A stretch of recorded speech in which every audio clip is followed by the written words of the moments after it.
Chapter 52. Yi Huanyan's eyes stayed on the picture of the restaurant for a few seconds.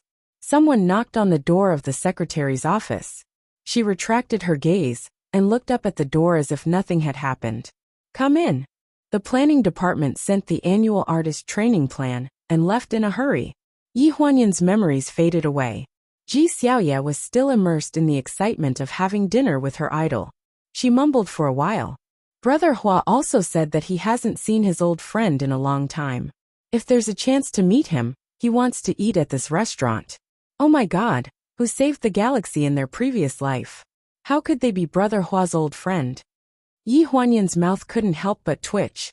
Why couldn't it be Lu Shun who saved the galaxy and had an old friend like her? Brainless fan. Brainless fan. But Brother Hua said that his old friend isn't very willing to see him now. I really don't know what's wrong with his brain. Yi Huanyan was drinking water and coughed twice. Everyone has their own thoughts. Maybe it's better to reminisce than to see each other. Sometimes, the best way to reminisce was to ignore the passion of another person. Since she no longer had Lu Shun in her heart, there was no need to be entangled. However, Ji Xiaoye didn't care about this old friend of hers. I also have Brother Hua's phone number. He told me that it's convenient to contact him in the future. Yi Huanyan couldn't listen to her anymore. She took 2 pieces of tissue and handed it to Ji Xiaoye. "Wipe your saliva. You're not familiar with him. It's better not to interact with him. Nowadays, you can't judge a book by its cover. Hey, you can attack me but you can't attack my idol. Be careful, we can't be sisters." Yi Huanyan spread her hands. "Okay, I won't talk about it anymore. You can slowly go away. Don't disturb my work." Tisk. Ji Xiaoye snorted at Yi Huanyan's willingness to work for Ling Han. "From what I can see, there are no other men in your eyes except for that crazy Ling Han. I really don't know what's so good about that scumbag. Why are you so desperate for him? My brother Hua is the best." Yi Huanyan's expression froze. She recalled what Ling Han had said in the morning, and her heart sank a little. Even if she risked her life for him, it wouldn't be long before he grew tired of her and lost all pity for her. For the next few days, when Ling Han finished his work in the afternoon and came out of the office, the secretary's office was already empty. Yi Huanyan always left the company at the end of the day, as if she was hiding from something.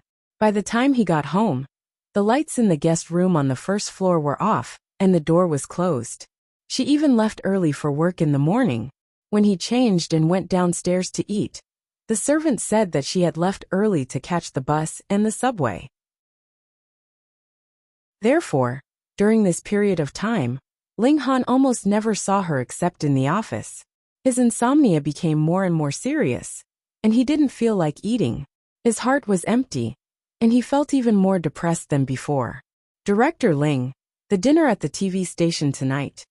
Xiaomu came over with Ling Han's schedule to remind him of tonight's event. Ling Han looked at the empty secretary's office and said expressionlessly, "Push it away. Just say that I'm not feeling well." After saying this, he went back to the office to get his suit jacket and car keys. He walked straight to the elevator that led to the parking lot on the first floor. When he got home, it was 6:30 p.m., and Yi Huanyan still hadn't come back. The subway during rush hour was extremely crowded, and it was considered lucky to be able to squeeze in 2 trains. This was within Ling Han's expectations. Ling was surprised that Ling Han came back so early. She hadn't finished making dinner yet, so she panicked. "Young master, you came back so early today. Are you eating at home?" "MHM. Then I'll cook 2 side dishes as soon as possible. You can eat first. No rush, wait for another half an hour." Ling Han sat at the dining table and raised his wrist to look at the time. Ling was a bit confused. What did he mean by another half an hour? Half an hour later, the villa's door opened. Yi Huanyan took her bag and changed out of her high heels at the entrance, looking exhausted. "Ling, I want to eat porridge today." She had just changed into slippers and stepped on the floor of the living room when she saw Ling Han leisurely sitting at the dining table with a bowl of rice in his hand. She thought that she was hallucinating and was stunned for a few seconds. She stuttered and couldn't say a complete sentence. "Ling, why are you?" Ling stood at the dining table and only heard that she wanted to eat porridge. She quickly picked up a bowl of rice and walked to the kitchen. There's black rice porridge in the fridge this morning. I'll heat it up for you. With Ling Han here, Yi Huanyan was a bit scared and didn't dare to be picky. When Ling Ling passed by her, she grabbed her hand and said, "No, it's okay. I'm fine with eating." She had been deliberately avoiding Ling Han recently because she was afraid that he would suddenly find her an eyesore and mention the matter of sending her back to the old mansion. She was very careful when she ate and did things, afraid that she would annoy him. She looked at Ling Han's expression and stuffed rice grains into her mouth one by one. She looked like a frightened rabbit. Ling Han glanced at her from the corner of his eye. "You don't like the food?" "No. It's quite to my taste. It's very good. So it's fun to count the grains of rice?" Ling Han's face was expressionless. No one could tell what he was feeling. Yi Huanyan's heart sank. She hurriedly took a big mouthful of rice. Her cheeks were stuffed and even chewing was a problem. When she finally swallowed it, she looked like she was struggling, and her face was red. Ling Han frowned and lowered his head to take a bite. He said in a low voice, "Today's rice is too hard." Ling Ling, who was standing at the side, was scared out of her wits. "Really? Maybe I didn't put enough water in it. I'll make it again." "No need. Is there any porridge?" I'll make it now. There's no leftover this morning?" Ling Ling was stunned. Yes. Do you want to eat it?" "Yes." Ling Ling's eyes widened as if she couldn't believe what she had heard. She quickly ran away as if she had been granted amnesty. Ling Han saw her panicked look and touched his nose. "Do I look scary?" There was no one around, so this question was obviously directed at Yi Huanyan. She was busy drinking soup, and her throat was already uncomfortable. Now that she forced herself to swallow a mouthful of rice, she felt a burning pain in her throat.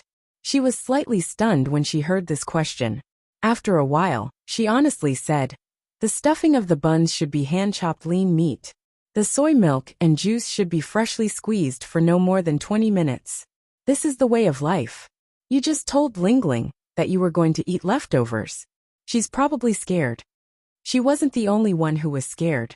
Yi Huanyan also found it unbelievable. Ling Han had high standards for food and clothing. This was also the reason why he hadn't hired any new servants after the last batch of servants were kicked out. "What else?" he asked. Yi Huanyan's hand froze in the middle of picking up food. What was wrong with him today? "Tell me in detail. What other reasons do the servants at home think I'm scary?" Yi Huanyan swallowed her saliva and withdrew her hand from the food.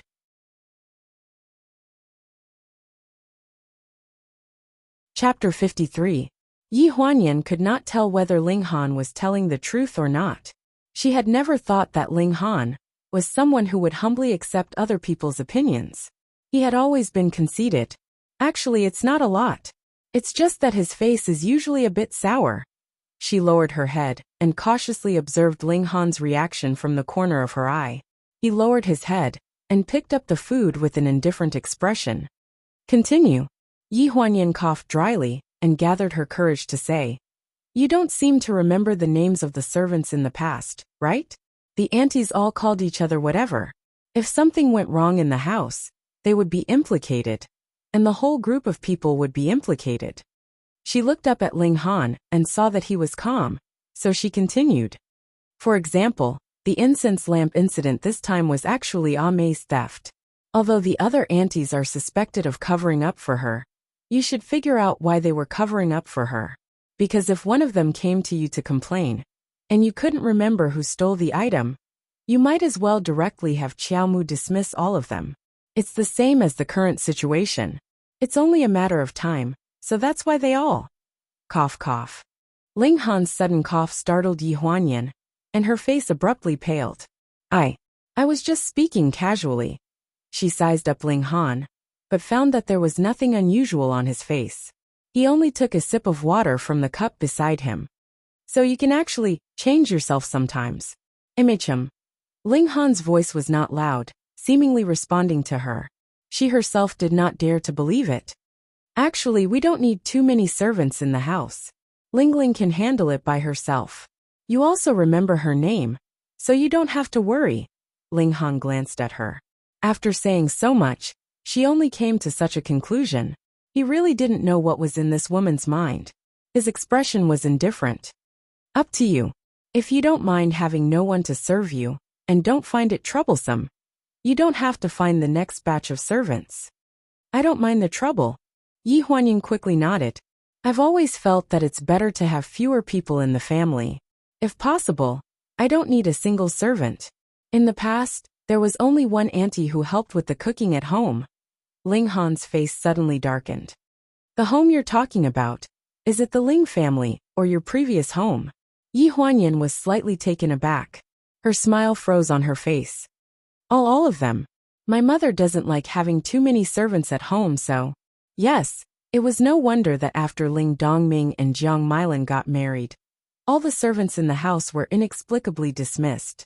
Thinking of this, Ling Han's face had a trace of ridicule. His mother, Wen Qingwan, was the daughter of a wealthy family. She was used to being served since she was young. Ling Dongming was the same. Therefore, after the two of them got married, the more servants in the house, the better. Each of them had their own duties. Those who cooked would not help to wipe the floor, and those who wiped the floor would not work part-time to run the bath water. When Wen Qingwan was still alive, there was even a servant girl from the countryside who specially helped her carry the dog. What kind of identity is worthy of what kind of life? The frozen smile on Yi Huanyin's face gradually disappeared. Although she didn't quite understand what he was saying, it probably wasn't anything good. The originally rare harmonious atmosphere was destroyed just like that. She didn't quite understand what had affected Ling Han's unpredictable temper. If it was really because of her actions half a year ago, then his reaction was too extreme. After all, he wasn't the one who had suffered that night. She lowered her head and didn't dare to speak.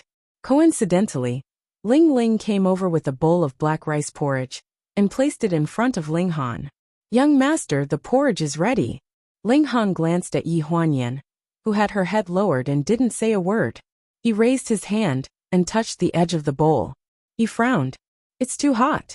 Ling Ling's expression froze. She quickly reached out to take it. I'll go to the kitchen and get the fan to cool it down for a while. Seeing her flustered expression, Ling Han somehow thought of what Yi Huanyin had just said. He was a little puzzled. Was he usually too strict with the servants? No need. I still have a contract to look at. Ling Han stood up. Ling Ling was so scared that her whole body froze. She thought he was angry. Trembling, she lowered her head and didn't dare to say a word. She was afraid that Ling Han's next sentence would be that she didn't need to come tomorrow. Yi Huanyin couldn't stand it anymore. She muttered in a low voice. It's just a little hot. It'll be fine after you blow on it. You don't mind wasting a few minutes. When Ling Han heard this, he glanced at Yi Huanyin. Secretary Yi, you have a lot of time? You eat the porridge. I still have something to do. The door to the study on the second floor closed with a click. A trace of coldness seemed to remain in the living room and dining room. Ling Ling looked at the porridge on the table and pursed her lips. Miss Yi, I'll go get another bowl for you. No need. He hasn't eaten this bowl either. Yi Huanyin picked up Ling Han's bowl of porridge and put it in front of her. She used a spoon to put it into her mouth. After drinking 2 mouthfuls, she thought it tasted good. Seeing Ling Ling still standing to the side with a frightened expression, she knew in her heart that Ling Ling was very uneasy because of the previous batch of servants' dismissal. Recently, she had been acting like a yes man. How about this, Ling Ling? You can get another bowl of porridge and let it dry for a while. I'll bring it up to the young master later. Ling Ling felt as if she had been granted amnesty. It was as if a stone in her heart had been lifted. She looked at Yi Huanyin with gratitude. Okay, I'll go now. Thank you, Miss Yi. Looking at Ling Ling's back, Yi Huanyin felt a little melancholy. The servants' thoughts were actually very simple. What they made was what the master liked to eat. There was nothing wrong with it. However, Ling Han was a person who never praised others. After he finished eating the porridge, the servant brought it over, but he didn't eat it. It was inevitable that the little girl would feel anxious. After eating, Yi Huanyin stretched in front of the table. Without Ling Han by her side, she was inexplicably satisfied and enjoyed eating. Just as she was about to return to her room to rest, Ling Ling came out of the kitchen with a bowl of porridge and some snacks. She looked at Yi Huanyan expectantly. At this moment, Yi Huanyan was a little regretful that she had promised Ling Ling to bring her the porridge. She looked at the study on the second floor and sighed silently in her heart. Ever since she moved to the guest room, she hadn't gone up there for a week. The two of them seemed to be living in harmony. If she brought this bowl of porridge up now, she felt that if she wasn't careful, she would run into Ling Han's strange temper. What if she ran into the muzzle of the gun? What if he found her troublesome and asked her to move back to the old manor? Miss Yi. Ling Ling stared at her pitifully. Give it to me. Give it to me. Yi Huanyan gritted her teeth and took the tray from Ling Ling's hands. She took a deep breath and stepped out. The solid wooden stairs were covered with a soft carpet. It was very comfortable to step on it, just like stepping on green grass. Yi Huanyan's heart was beating like a drum. Ling Han was different from usual today. Not only was his attitude towards her not as tough as usual, but he even chatted with her for a while during dinner. It was rare for him to do that. All of this made her feel like she was on the eve of a storm.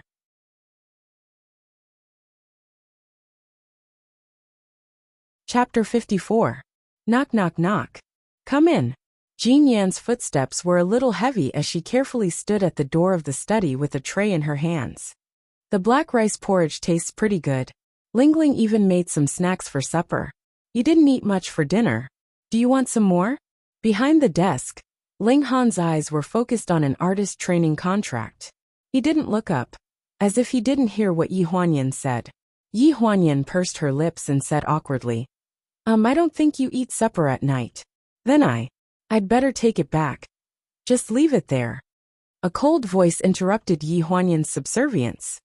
Huh. A look of astonishment flashed across her face. She thought she had heard wrong.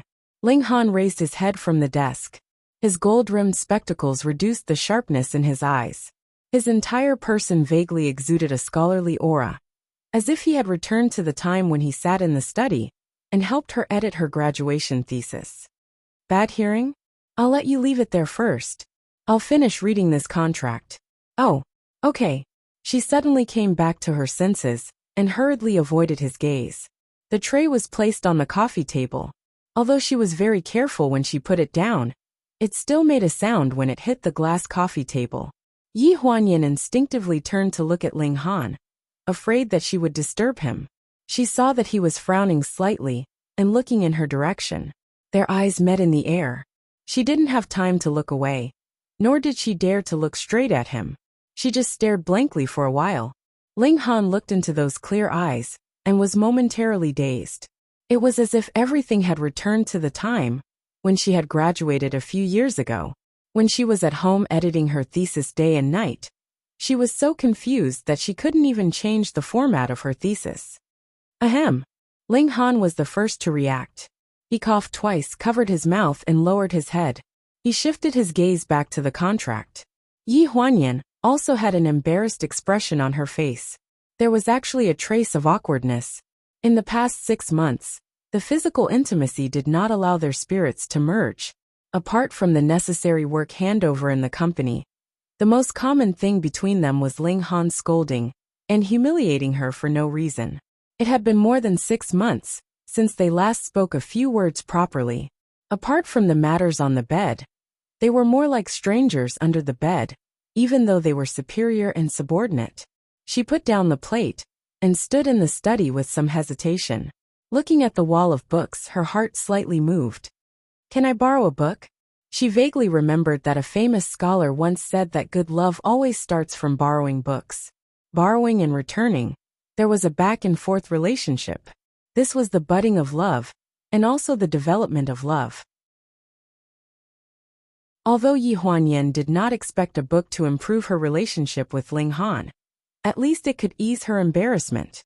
Taking the book and leaving the study was the best choice. Ling Han's indifferent voice came from behind her. Up to you. The wall of books was full of books. It was easy to say, but when it came to looking for them, it seemed to be a bit troublesome. She looked through row after row. Some were all in English, some were finance, and some were business management. It seemed that she did not find anything suitable. Did you find it? Suddenly, a voice came from behind her. She panicked and casually picked a book from the shelf. She turned around and waved it. I found it. I'll take it. I'll go first. Wait a minute. Ling Han had just taken off his glasses and stood up from behind the desk. He frowned and looked at the book in her hand. You've been looking for a long time. And you only found this book? Yi Huanyan was slightly stunned. She subconsciously looked at the book in her hand. An inch above the place where her thumb was pressing was the Chinese translation in capital letters. Analysis of sex. When she saw the 4 words clearly, she did not think much of it. When she looked at the place where her finger was pressing, all the blood in her body rushed to her head. Her face was burning like fire. It was as if she had grabbed a hot potato and wanted to immediately throw it out of the window. Ling Han's eyes flashed with a trace of ridicule. He glanced at her from afar. If you like this kind of book, you should also find a Chinese translation. Do you know your own English level? Yi Huanyan swallowed hard. She straightened her neck and stuttered. I recently felt that learning English should be helpful for work. And this kind of medical book is good for physical and mental health. The more she said, the worse it got. The moment these words came out of her mouth, Yi Huanyan wanted to slap herself. Oh! He dragged his last syllable. At this moment he was leaning against the desk. His body was slightly tilted back, and his chin was raised. He looked arrogant and noble. When he looked at Yi Huanyan, he inadvertently revealed a hint of contempt. Good for physical and mental health? He repeated word by word. He looked at Yi Huanyan's face, which was flushed with blood. Then why are you blushing? She subconsciously touched her cheek. It was burning hot. She did not know whether to throw away or take the book in her hand. She suddenly did not know what to do. In the midst of her panic, she seemed to hear Ling Han chuckle. And then the sound of footsteps gradually approached. Just as she raised her head, she was met with Ling Han's broad chest and the familiar smell of tobacco on his body. She quivered and wanted to dodge, but her pair of legs failed to live up to her expectations. It was as if they were filled with lead, and she couldn't move at all. Ling Han stood in front of her, a pair of hands over her shoulders, encircling her in a small space, and gradually found it difficult to breathe. She could feel the top of her head rubbing against his chin. She could feel his breath brushing against her hair. He leaned forward slightly, and his chest brushed past the tip of her nose. The faint but clear smell of men's cologne was like a light breeze. It was mixed with a hint of tobacco, and it made her heart secretly feel an indescribable feeling of reunion after a long separation. The scent that lingered every night in the past was only a few days away, but it made her miss it very much. The man in front of her moved closer to her. She suddenly lost her center of gravity and cried out in surprise. She fell backwards. Ah! The back of her head hit the block, but it did not hurt as much as she imagined. Her hands subconsciously held onto the corner of the bookshelf behind her to prevent herself from falling. Ling Han put one hand over her shoulder and bent his upper body slightly. At this moment, that exquisite face was so clear that it lost focus and gradually became blurry. Yi Huanyan's cheeks were swept by the tip of his nose. She felt like she had been electrocuted and trembled all over her body. His widened eyes contained a trace of astonishment that he hadn't been able to restrain in time. This ambiguous position was maintained for a long time. Her heart was in a mess like a ball of wool that could not be sorted out. Her heart seemed like it was going to jump out of her chest and pound nonstop. If you don't get up now, are you planning to use my hand as a pillow for the rest of your life? The cold voice pulled her back from her chaotic thoughts. She suddenly came back to her senses and held onto the bookshelf to steady herself. At this moment, the block on the back of her head was suddenly pulled away and fell in front of her eyes.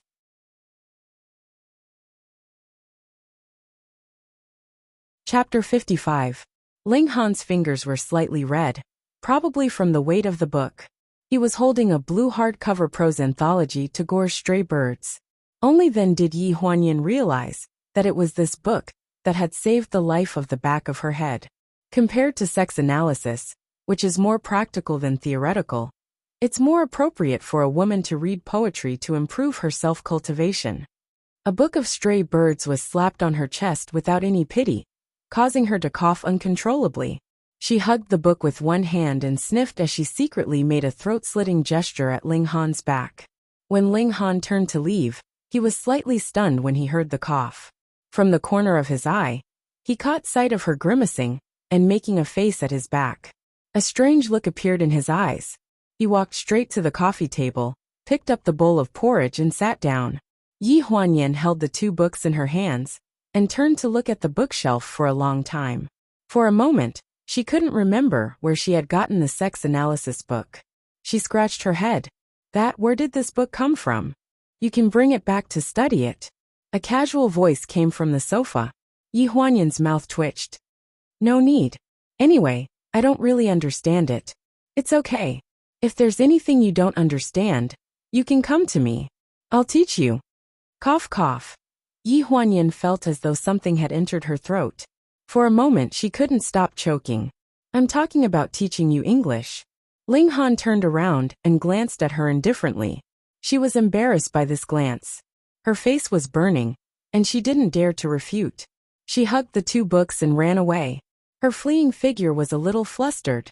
When Ling Han saw it, a trace of warmth appeared in his eyes. His slender fingers clasped the edge of the bowl of black rice porridge that was already cold. He brought the spoon to his mouth and tasted it. It tasted pretty good. The black rice porridge tasted better when it was a little cold. Yi Huanyan hugged the two books and ran back to her room on the first floor. She didn't care about Ling Ling's questioning gaze and directly closed the door. She collapsed at the door, panting heavily. Her face was red as though she had run a marathon. She was out of breath. The two books in her hands were exceptionally hot. She lowered her head and glanced at them. She instantly closed her eyes sinfully and threw the two books on the sofa in the room. Why did she borrow books for no reason? Also, what did Ling Han read usually? No wonder. No wonder. Her face burned up once again as the image hit her. She stomped her feet and plunged into the bathroom. The next morning, Yi Huanyan woke up early as usual. She wanted to catch the bus before Ling Han woke up. Just as she changed and opened the door, she saw Ling Han sitting at the dining table eating. Ling Ling was busy putting the toast on the table. When she saw Yi Huanyan come out, she smiled and said, "Miss Yi, you're up? Breakfast was just made. It's still early, so why don't you leave after breakfast?" "Yes, it's quite early." Yi Huanyan walked over to the dining table in shock. She had woken up early, so there was no reason not to eat breakfast at home. However, Ling Han had to go to work at 10 o'clock every day. It was only 7 o'clock today, so why was he up? He was dressed neatly too. She hesitated and sat down at the dining table. She took a bite of the toast that Ling Ling served. You, what are you doing today? So early?" When he heard this, Ling Han looked up at her. "The company is going to choose the year-end holiday location for the artists in the next 2 days. Plus, we're wrapping up all the artists' work before the end of the year. Do you need me to say more?" "No, it's okay." Yi Huanyan swallowed the toast and took a sip of milk. She felt at ease, but at the same time, there was a trace of inexplicable disappointment. After drinking the milk, Ling Han slowly wiped his mouth. He got up and walked to the sofa to get his coat. When he saw that Yi Huanyan was still standing, he frowned. "You're not leaving?" Yi Huanyan stuffed a tomato into her mouth and looked at her watch. "It's still early. I'll take the 8 o'clock bus." Ling Han's face suddenly darkened.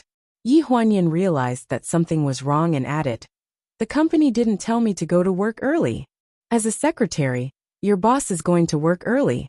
Do you have the time to dawdle here?" Ling Han's words made Yi Huanyan tremble. What kind of evil wind was blowing so early in the morning? She thought that if he left early, she wouldn't be in such a hurry to go to work. In the black MPV, it was unbelievably quiet. Other than the sound of the wind blowing through the car's glass, Yi Huanyan could barely hear anything. Her mind was groggy, and she couldn't lift her spirits at all. "Did you read the book you borrowed last night?" Suddenly Ling Han's voice sounded. She suddenly quivered and woke up from her drowsiness. She answered in a daze, "Which book are you asking about? What do you think?" Ling Han's eyes had a trace of playfulness. Yi Huanyan suddenly realized what kind of mistake she had made.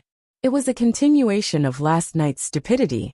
She swallowed her saliva and said, I read a few pages. What's the feeling? Feeling? She was slightly stunned. I haven't read many of Tagore's poems, but there's a line that I quite like. Which line? Yi Huanyan was stunned again. She thought that Ling Han was just asking casually on a whim. She didn't expect to really discuss poetry with him in the car, so she could only answer carefully. If you shed tears for the loss of the stars, then you will also lose the sun. She had been bad at her studies since she was young, and she didn't have any literary talent. She was still interested in short things like poetry. When she was admitted to the Media Academy, it was because she wrote well. During the interview, she was well-versed in everything and fooled a bunch of teachers. That was how she got into the Media Academy. She was originally someone who couldn't even get into a university. If it weren't for the fact that Ling Han threw a stack of art school admission guides in front of her in her third year of high school, she probably wouldn't even think about taking the art school entrance exam. Since she was young, she had always been obedient and followed the life path that Jiang Milan had planned for her. She had never had any extraordinary thoughts about her future. The meaning of this poem is that when you lose something, don't put all your attention on the thing you lost. Because the milk that was spilled has already been spilled. No matter how much you feel that it's a pity, there's nothing you can do. Why don't you think about what you have now, so that you won't lose other things when you're not careful? This poem is quite good. It's more positive. Yi Huanyan's voice sounded very calm and gentle in the car. She also explained the poem very clearly. A faint layer of confusion appeared on Ling Han's face, but it didn't fall into her eyes. The past can't be left behind, and the dead can't be pursued. That's what it means, right? This poem doesn't make much sense. Ling Han suddenly interrupted her explanation. His expression was a little gloomy. Yi Huanyan looked at him in shock. How did you feel when Jiang Milan passed away?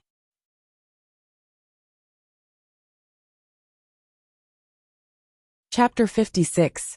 Yi Huanyan suddenly frowned when she heard the words Jiang Milan.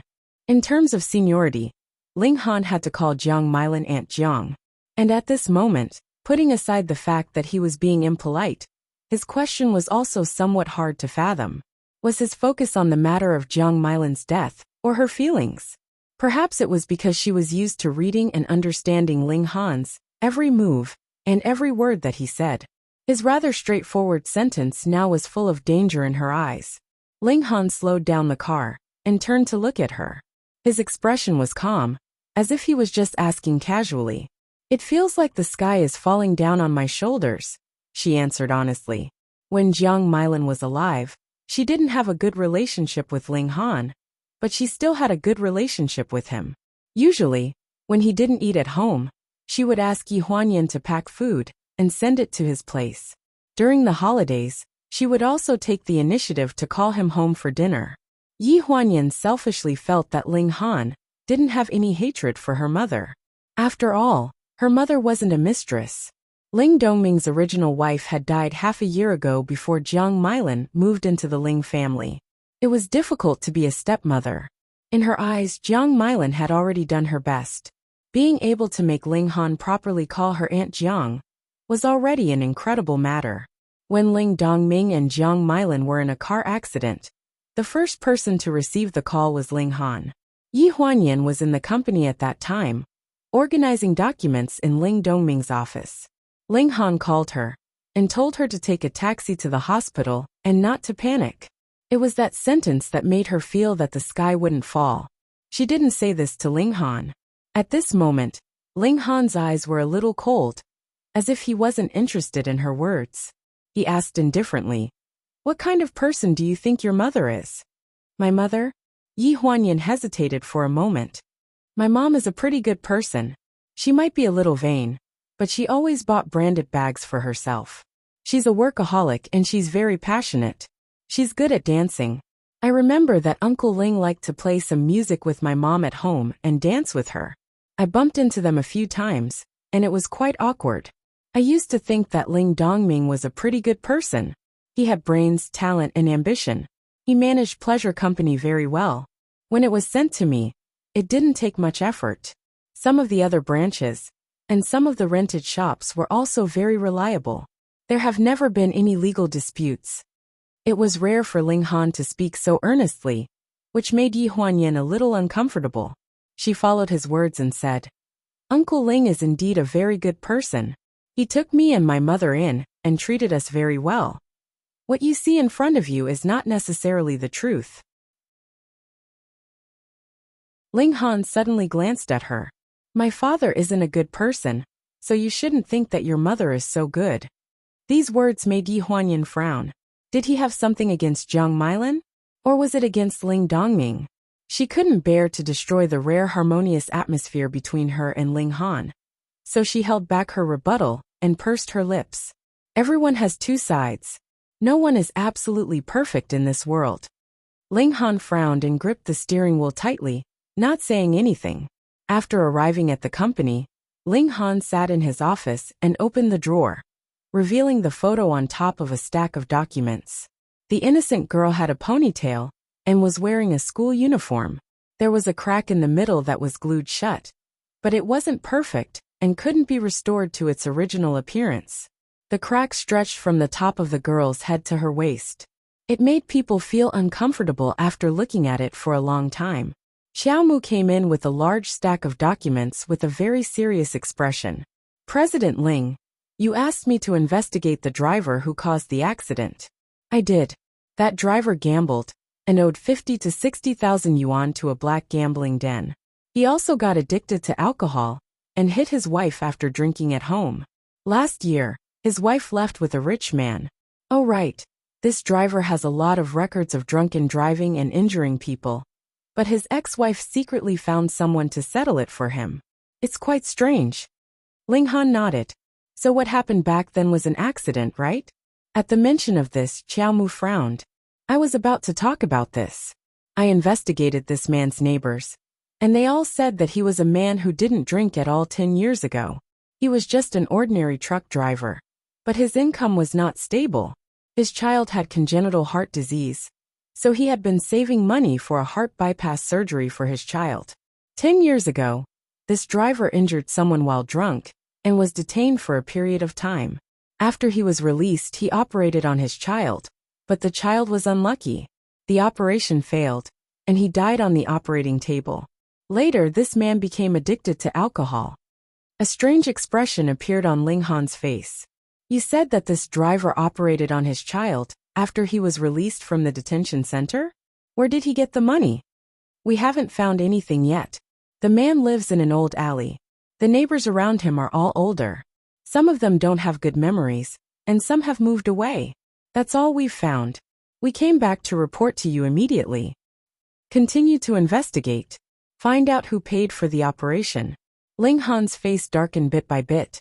He had a premonition that the results of the investigation would once again turn his life upside down. 11 years ago, when Qingwan was diagnosed with terminal cancer, her already weak body could not get out of bed for a long time, and she was unwilling to see people. For some reason, there was a period of time when she suddenly felt much better. The doctor said that this was the final radiance of the setting sun, and he told her family to be prepared. Ling Han had not told Ling Dongming about his mother's cancer yet, so Ling Dongming rarely went home and worked overtime in the company every day. During that period of time, when Qingwan suddenly seemed to become a different person, every day, she would carry a thermos to deliver lunch and dinner to him. It was also on that day when she was delivering dinner that she was hit by a small truck.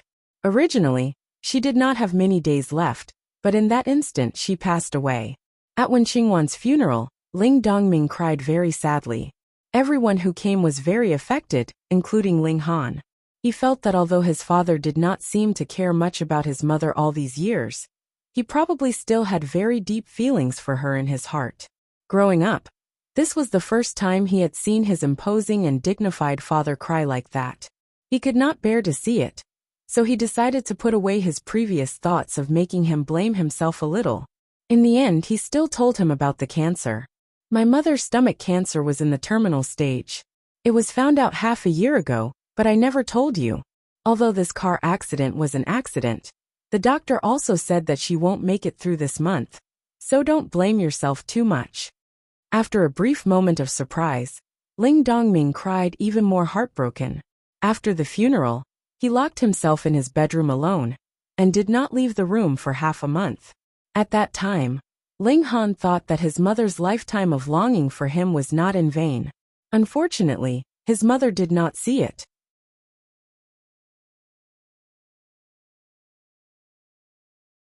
Chapter 57. In the afternoon, when Yi Huanyan delivered the documents to Ling Han, she noticed that he didn't seem to be in a good mood.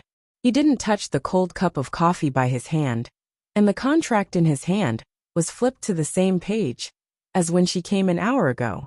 Ling Han never did useless work. He always checked everything very carefully the first time. He didn't need to look at the documents a second time, so there were only two possibilities for him to flip to this page. Either there was a problem with this page, or he wasn't looking at the contract at all. Yi Huanyan turned her head to take a look. The first page was the cultural background of both parties. The problem couldn't be here, right? Putting down the document in her hand, Yi Huanyan carefully asked, "President Ling, is there a problem with this page of the contract?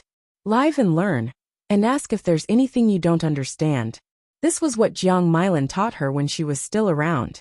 As a woman, and a beautiful woman at that, the biggest advantage was that even if the question you asked was a little stupid, the other party could still calmly tell you the answer. Ling Han's gaze shifted from the company's cultural background to Yi Huanyan's small face with light makeup. She bent over slightly, and her gaze fell on his desk. When she bent over, it revealed a pair of small collarbones under her fair neck. Below the collarbones, there was a faint black mole between her breasts, which seemed to emit a fatal attraction. This woman didn't seem to know what kind of charm she had. Some of the characteristics that she often inadvertently revealed had a different kind of sex appeal. Ling Han's overseas classmate and friend had seen Yi Huanyan on a video call by chance and had called her a sexy stunner. At that time, Yi Huanyan had just entered university. She had rashly barged into his room in a dress from the tennis club to ask him to teach her how to play tennis. Kevin had seen it all in the video call.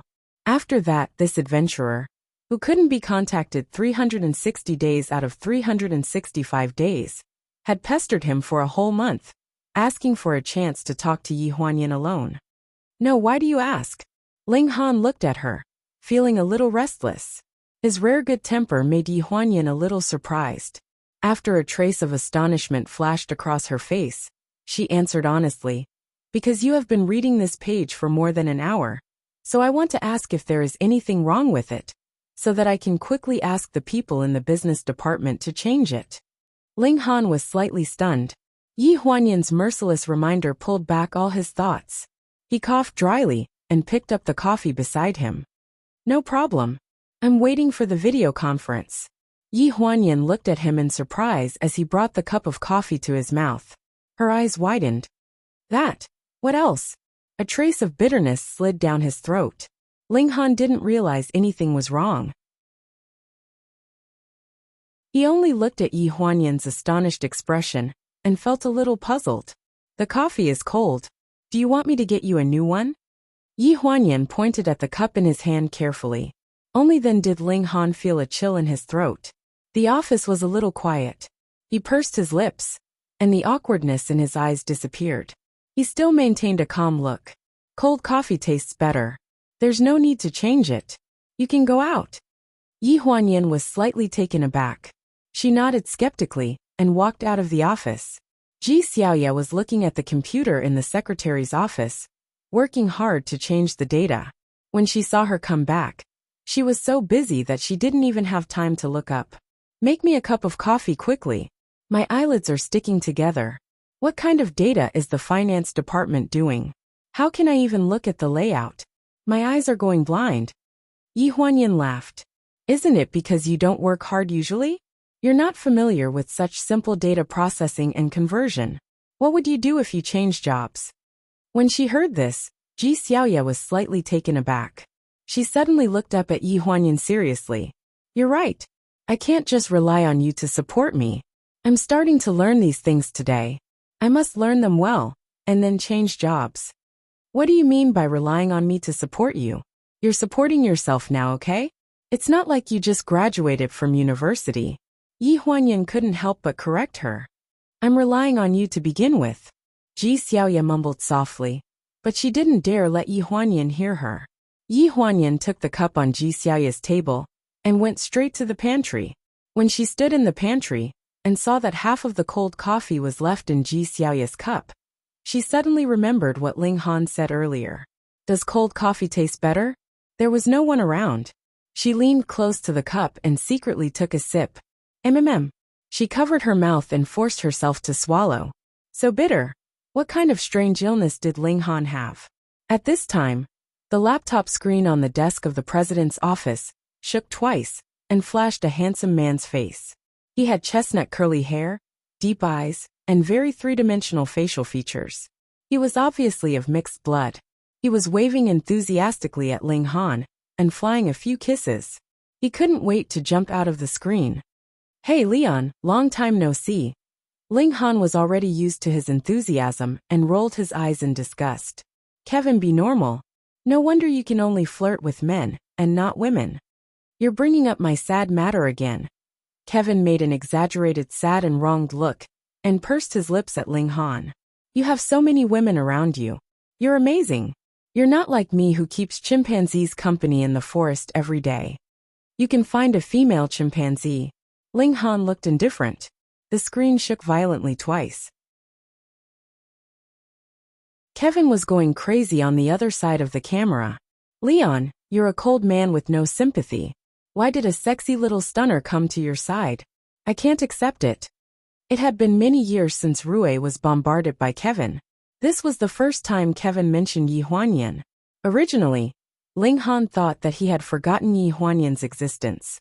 He didn't expect him to bring up the past again. He inadvertently showed a trace of surprise. You still remember her? On the other side of the screen was the proud face of the mixed-blood man. His chin was almost touching the camera. What's wrong? Can't I think about her even if I can't get her? Half a month ago, I went back home and saw the news about you. You have so many women around you. I regret letting you have those sexy little beauties. Give. Ling Han was dumbfounded. Back then, this man had begged, threatened, and enticed him for a month. He didn't even get Yi Huanyan's contact information, let alone formally meet her. His imagination was really rich. Kevin, she doesn't know you at all. You have to have a limit to your narcissism. Otherwise, it's really easy for you to be single for the rest of your life. Ling Han kindly reminded him. Kevin smiled meaningfully at the other end of the screen. Don't you have a saying that if fate brings us together, we'll meet even if we're thousands of miles apart? If you tell me now that you don't like sexy little stunners, I'll pack up my tent, say goodbye to the gorilla I just met, and then return to the city to buy the fastest ticket to meet her. Ling Han's brows unconsciously furrowed as he asked in a deep voice, Kevin, are you serious?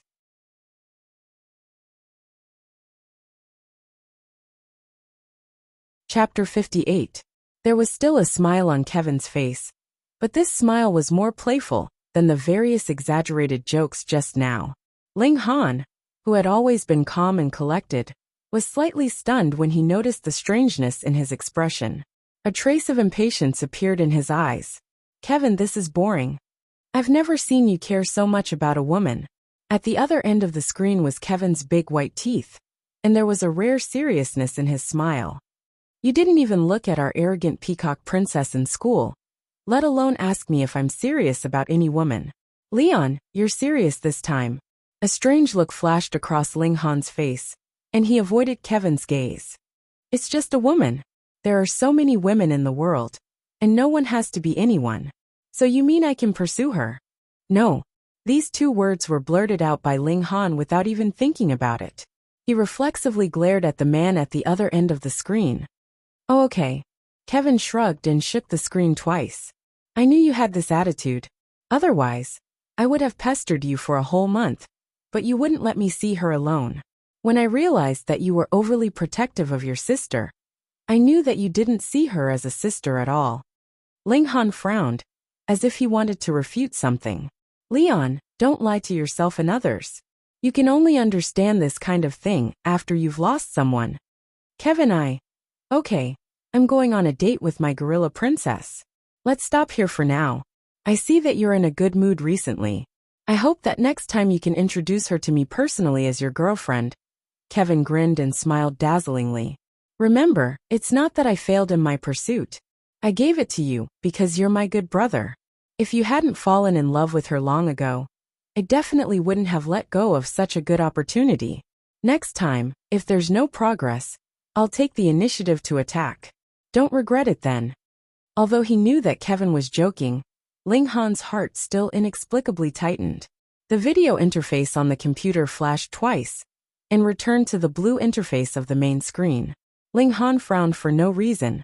He looked up at the door of the president's office, as if he could see the busy figure in the secretary's office through the door. In the afternoon, there was still half an hour before it was time to get off work. Ji Xiaoya had just returned from the planning department with a bunch of food and drinks. It was obvious that she had heard a lot of good words. Here, these are for you. Ji Xiaoya piled most of the things in her hands on Yi Huanyan's desk and giggled. Come with me to the planning department after work. Yi Huanyan was busy checking the data and didn't even look up. Did Manager Wu from the planning department ask you out for a meal again? What do you mean by asking me out for a meal? I'm asking the secretary to come with me. You go ahead. I still have things to do after work. What things? What big things can you have? You still have to eat, right? Ji Xiaoya grabbed her wrist and refused to let go. Yi Huanyan couldn't focus on her work and had to look up at her. Stop fooling around. I have to finish this work quickly so that I can leave without working overtime today. I have to buy a new phone. The last time she dropped her phone at the entrance of the company, she didn't have time to buy a new one. She was still using an old one. It wasn't very comfortable in her hands, and she missed several calls from clients. It's just a new phone. Can't you buy it anytime? Come with me for a meal first, okay? I'll go with you to buy a new phone after dinner. Yi Huanyan frowned. I don't drink. Who said anything about drinking? Seeing that Yi Huanyan had relented, Ji Xiaoya immediately showed a happy expression. I don't want you to drink. If someone asks you to drink, I'll drink all of them. Okay. I have to go home before 10 p.m. Okay. No problem. Ji Xiaoya looked as if everything was negotiable. However, based on her past behavior, Yi Huanyan had a headache. She always agreed well at the beginning, but when it came to real situations, she couldn't control herself. Before leaving work, Yi Huanyan knocked on the door of the CEO's office. Come in. Ling Han's tone had a hint of authority. Yi Huanyan closed the door and stood a little far away from Ling Han's seat. The planning department is having a dinner gathering. I might be going back a little later tonight. She didn't want to repeat the same mistake. It was better to inform Ling Han about this kind of evening gathering in advance to prevent the same thing from happening again. Ling Han seemed to be thinking about something. When he saw her come in, he looked absent-minded. When he heard what she said, he seemed to be stunned for a moment and frowned. What does the planning department's dinner gathering have to do with you? Manager Xiao Wu from the planning department has a good relationship with Xiao Yu. Their department has always cooperated well with the secretary's office, so it was their manager's idea to invite us to the dinner gathering. When the department managers decided to have a private gathering, they didn't need to ask Ling Han for permission. Moreover, this seemed to be a private gathering of the planning department, and it was going to be held after work.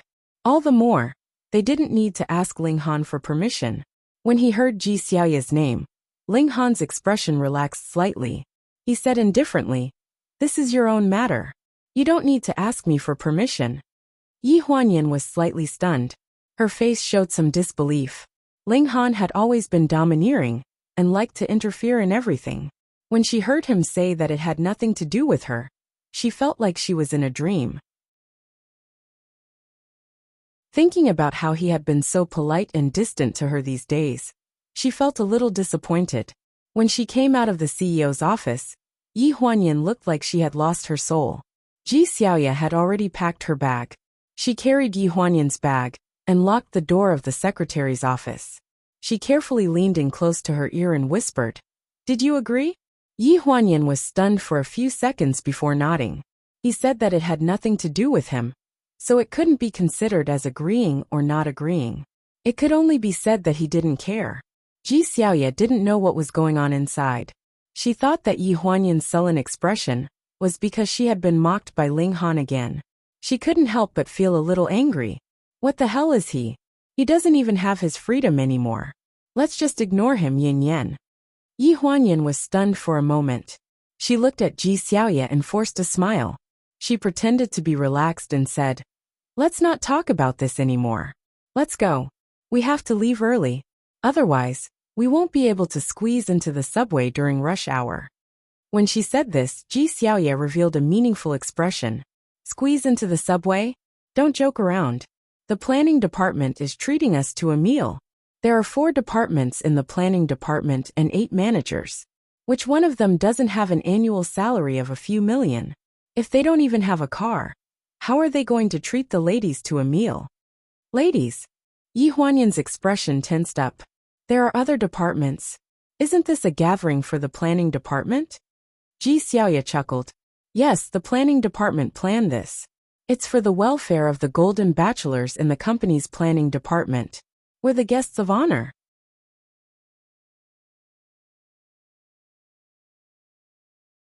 Chapter 59.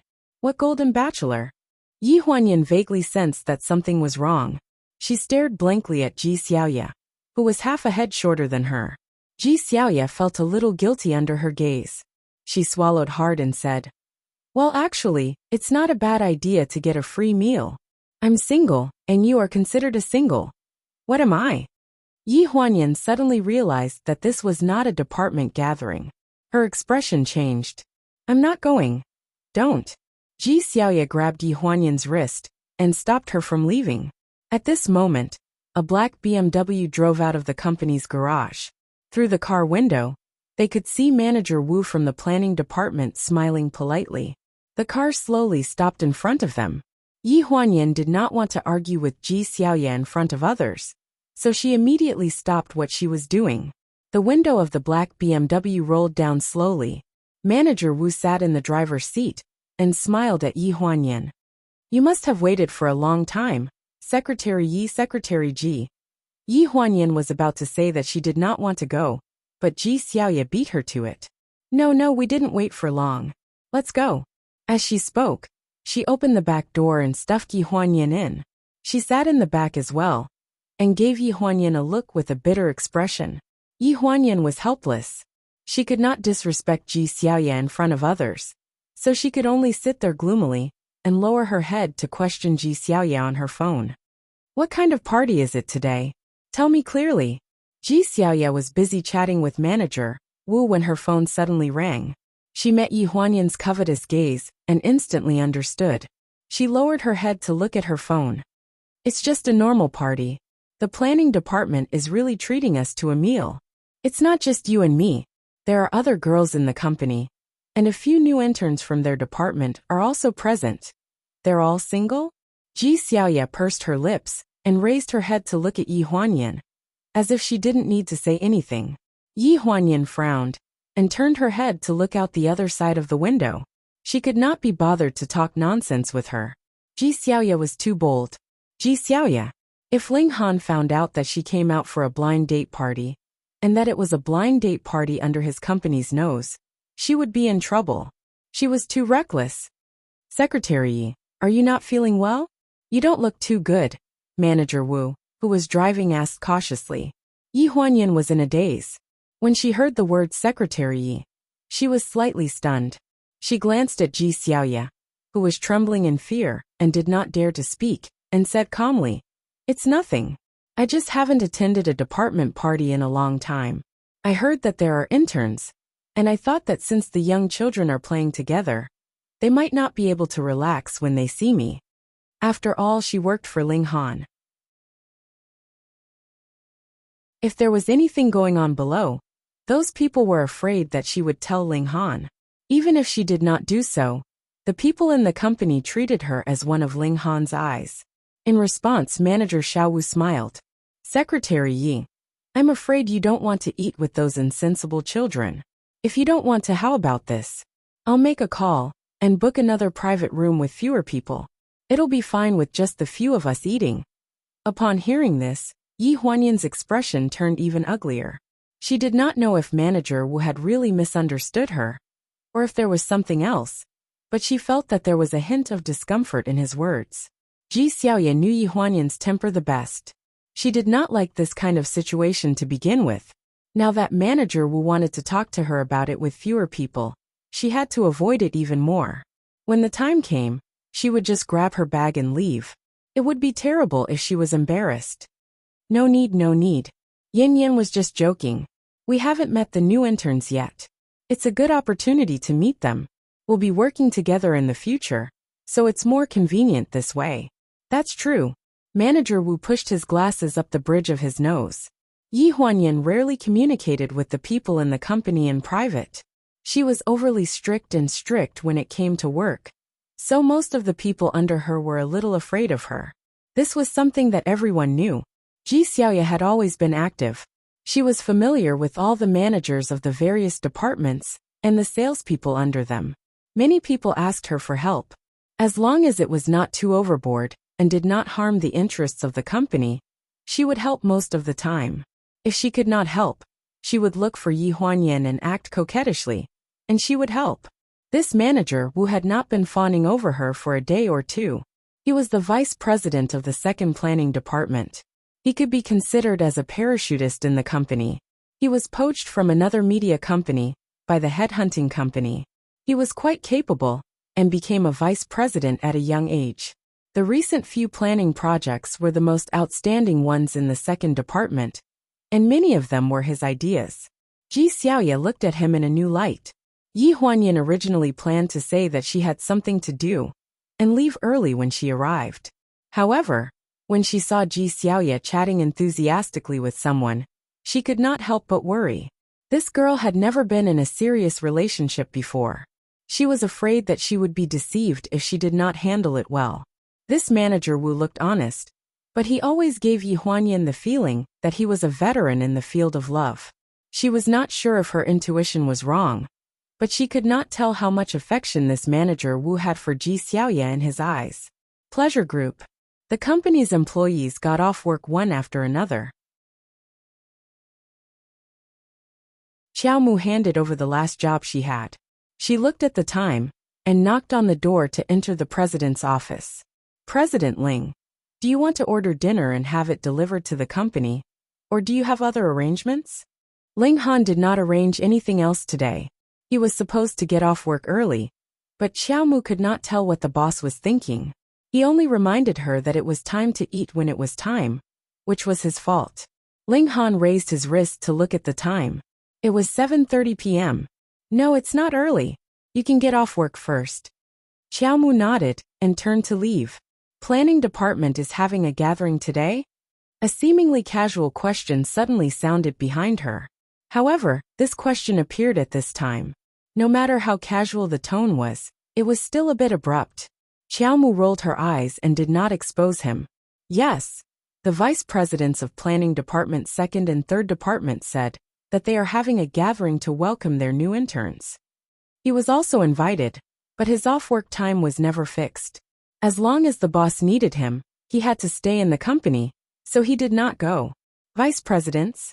The planning department seems to value this batch of interns quite a bit." Ling Han's tone was calm. Xiao Mu chuckled and said meaningfully, "They say that they are welcoming them, but it's actually those old bachelors in the planning department. There are quite a few young girls in this batch of interns, and there are also quite a few pretty ones.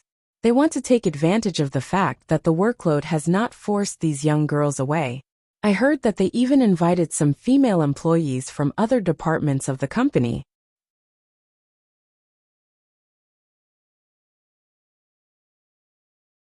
Chapter 60. Ling Han's face suddenly darkened, but his tone was calm.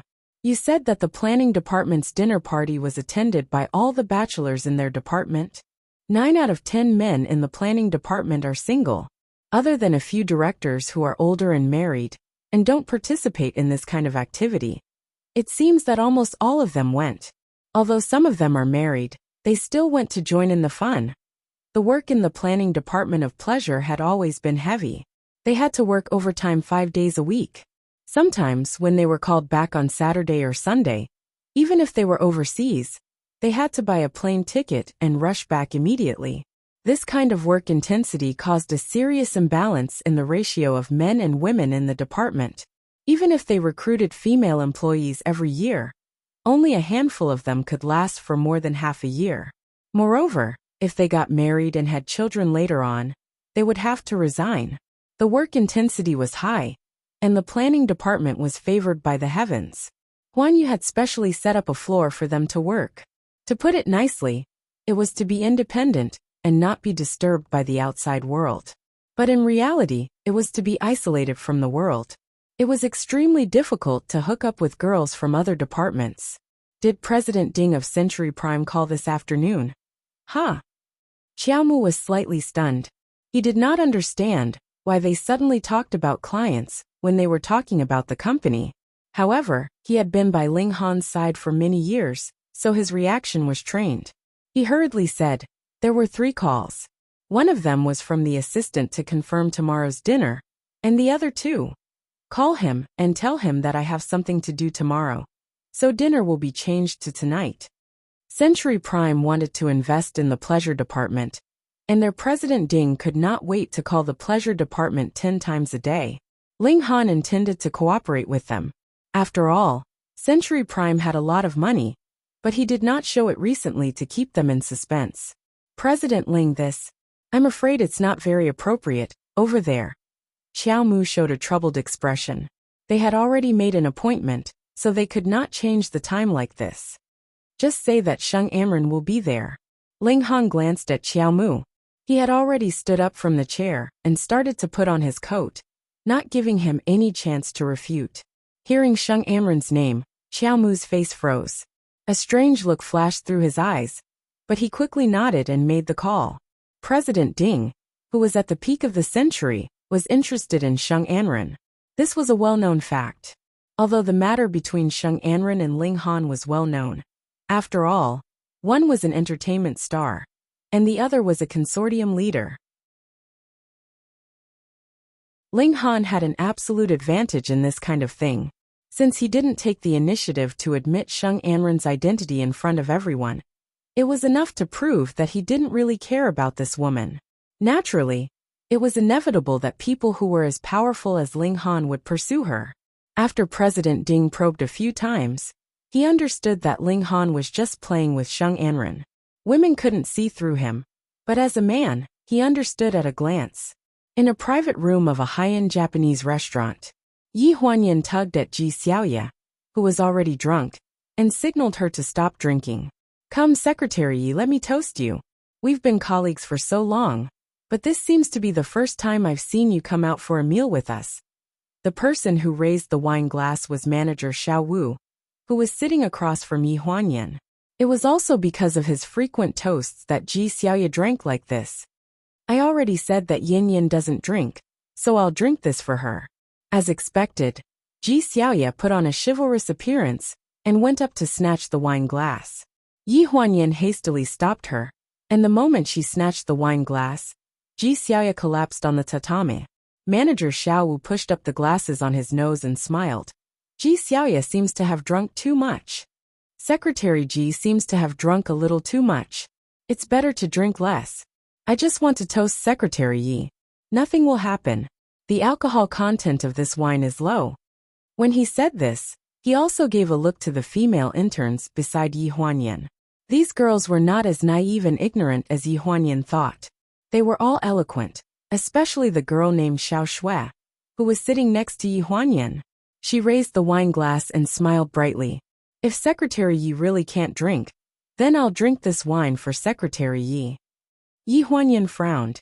If the news of a new intern drinking on behalf of her spread to the company, it would probably spread to everyone tonight. They would say that Yi Huanyan bullied the new intern, right? No need. How about this? Xiao Yu drank too much, so I have to send her back early. I'll drink this glass of wine as a gift to everyone. I can't play with you to the end. Yi Huanyan raised the wine glass, and his tone was polite and courteous. Compared to those interns who knew how to do things, and even some who went to the washroom with the vice president opposite them to do something shameful, strict, and inflexible wasn't enough to describe them. Manager Xiao Wu didn't stop him and watched as Yi Huanyan drank the wine. Can I? Yi Huanyan put down the glass and looked at Manager Xiao Wu without a change in expression. Her alcohol tolerance wasn't bad, especially after attending many banquets with Ling Han over the years. She had to pretend to be polite with those people as a secretary and drank on behalf of many people. She had drunk enough of those forced drinks, so now she felt nauseous when she saw wine. If it wasn't necessary, she would definitely not drink. Good alcohol tolerance, and you say you can't drink. I think Secretary Yi can drink 1,000 glasses without getting drunk. Yi Huanyan smiled politely and lowered his head to support Ji Xiaoya. The wine has been drunk, so the two of us will be leaving first. Thank you for your hospitality, managers. After 3 rounds of wine, the managers at the banquet found their targets and got up one after another, preparing to leave together with Yi Huanyan. Xiaoli drank too much, I'll send her back. Xiao Shui, you can follow Manager Wu. The person who spoke was Manager Fei from Planning Department 2.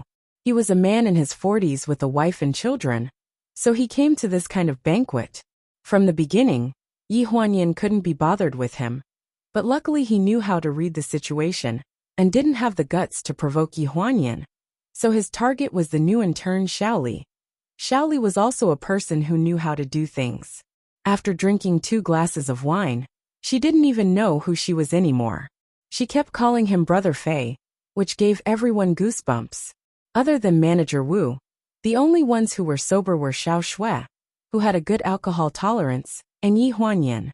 The 3 of them saw Xiao Li and Manager Fei go out twice, and when they came back, their clothes were disheveled and their faces were flushed. They didn't need to think to know what happened. How about this? Secretary Ji drank a lot too, so I'll send the 3 of you back together. After all, I was the one who brought you here, so I have to be responsible for you. Manager Wu stood up from the tatami and brushed the creases off his white shirt. Even in this mess, he still looked immaculately dressed. Yi Huanyan frowned. No need. Xiao Yu and I will just take a taxi. At this time, the taxis are changing shifts, so you probably won't be able to get a taxi. Secretary Yi, don't worry. 2 of you are sober, so I can't do anything to you, right? There are so many people here. If each of you kick me, I'll have to take sick leave tomorrow.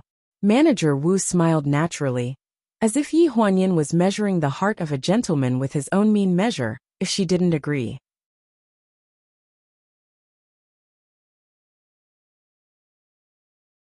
Chapter 61. Yi Huanyan couldn't do it on her own. She had to help Ji Xiaoya while hailing a taxi by the roadside. She had no choice but to let Xiao Shui help her. She didn't want to sit in Manager Xiao Wu's car. It was late at night, and who knew what could happen, especially when she was carrying a drunkard who couldn't move. The designated driver is here. Xiao Shui opened the car door and stuffed Ji Xiaoya into Manager Wu's car. She then waved at Yi Huanyan. Secretary Yi, the designated driver is here. Hurry up and get in. We can't get a taxi at this hour. Yi Huanyan looked back. Ji Xiaoya was stuffed into the car like a pile of mud. She panicked and hurriedly tried to pull Ji Xiaoya out. It's okay. Xiao Yu and I don't live far from each other. If we can't get a taxi, we'll take the subway. Yi Huanyan held the car door. Xiao Shui, do me a favor. Help me pull her out. Hello. Xiao Shui suddenly took out her phone from her bag and answered the call.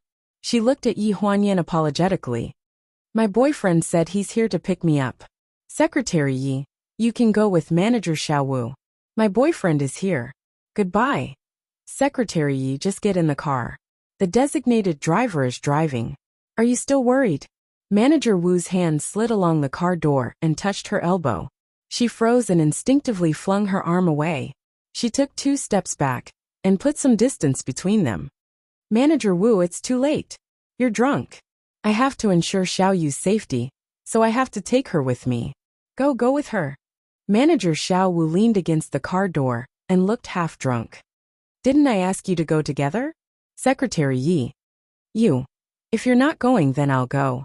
Secretary Ji is very drunk. I have to send her home safely. He sat in the back seat. The unconscious Ji Xiaoya leaned on his shoulder in a daze. Yi Huanyan panicked. Hey, wait a minute. Manager Wu poked his head out of the car and looked at Yi Huanyan with a faint smile. What happened? I'll sit with Xiaoyu. You sit in front. She reckoned that Manager Wu wouldn't dare to do anything. After all, they were all in the same company. They would still see each other often in the future. At most, he would find an opportunity to send the two of them back home, to get closer to each other. If not for the fact that Ji Xiaoya was drunk, she would not have bothered with such a person. At the entrance of the Japanese restaurant, a group of people had just finished eating. There were both men and women, and one of the men was very outstanding. He was tall, and his height of 1.85 meters was particularly obvious in the group of people. The woman standing beside him had exquisite makeup, and the burgundy coat could not hide her proud figure at all. She accompanied a middle-aged man with an oily face, talking and laughing. President Ding, I'm really sorry. In order to cooperate with my time, I suddenly called you out so late. I'll treat you to dinner some other day. You must do me the honor. Her voice was very coquettish, and any man who heard it felt soft all over. President Ding patted the back of her hand. Enren, I have a few bottles of wine. If you're free tonight, would you like to have a few more drinks with me? Sheng Imran's expression didn't change. Oh, President Ding, you're so happy today that you forgot. If I didn't have a job tomorrow, why would I suddenly change the time to dinner tonight? Next time, President Ding. Really? Don't lie to me. Of course. Hey, President Ding, your car is here. It's windy outside. Get in the car. After sending President Ding away, Sheng Imran breathed a long sigh of relief and reached out to hold Ling Han's arm. Han, this is all for you. Otherwise, I wouldn't bother to deal with these old men. You have to compensate them well. As if he didn't hear her, Ling Han took a step down the stairs. Sheng Imran's arm missed, and she immediately looked embarrassed. It's late. You still have things to do tomorrow. Go back and rest early. Sheng Imran bit her lip and approached Ling Han unwillingly. Her voice was very soft. Han, it's so late. It's not safe for me to go back alone. Aren't you going to send me home?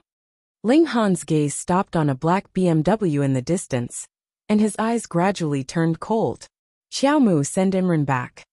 Xiao Mu, who had been standing on the side without saying anything, was slightly stunned. Yes, Han. Sheng Imran still wanted to say something, but was interrupted by Xiao Mu. Miss Sheng, this way please. Sitting in Xiao Mu's car, Sheng Imran's face immediately darkened. Come and go at his beck and call. Your boss is really cold and heartless. Xiao Mu started the car and slowly drove on the road. Her voice was gentle. President Ling has always been like this. Compared to other women, he treats Miss Sheng differently. That's because I can help him keep his clients and business partners. Sheng Imran knew her place very well. Otherwise, she wouldn't have made a name for herself in the entertainment industry not long after her debut. In the past, it was fine if she played with men. But as she grew older, she had to get married and find a good partner. Without a doubt, Ling Han was the best candidate. Since are you still willing to stay by President Ling's side? Xiao Mu couldn't help but ask. What can I do? A relationship is the most stable when it's mutually beneficial. I have value to him, so he keeps me by his side. I need his protection, so I'm willing to do things for him. What if one day your value doesn't exist? Impossible. Sheng Imran reflexively retorted. When she saw her exquisite face in the rearview mirror, she was slightly stunned and realized that she had lost her composure. She frowned and said, Assistant Xiao, you talk a bit too much today. Xiao Mu's expression changed slightly, and she was stunned for a few seconds before saying lightly, I'm just concerned about you. Sheng Imran's expression eased a bit, and a gentle smile appeared on her face. I should thank you. You've indeed helped me a lot. If it weren't for you, I wouldn't know so many of the places he frequents. How about this? I'll give you a big red packet during the new year. No need, I'm willing. Xiao Mu's voice was a bit muffled. Sheng Imran stared at the back of his head suspiciously for a while, feeling that something was off about him today. Xiao Mu felt the gaze behind her and quickly changed the topic. You haven't answered my question. Ah. Sheng Inran was slightly taken aback as she recalled what he just asked. After thinking about it seriously, she smiled. That's impossible. I'll make him want to marry me as soon as possible. He doesn't have other women by his side. And even if he does, it's only on a whim. No one has been by his side as long as I have. She was very certain when she spoke, as if she already had a card up her sleeve about her identity as Mrs. Ling. Indeed, ever since Ling Han started working at Pleasure Media, his identity as the Crown Prince had been announced to the world. He had never been short of women by his side, and the frequency of him appearing in the gossip news these past few years was no less than that of the current popular artists. However, those female artists did not last long. The only one who lasted more than half a year was her, Sheng Inran. She did not notice that Xiao Mu's expression was inexplicably sorrowful at this moment.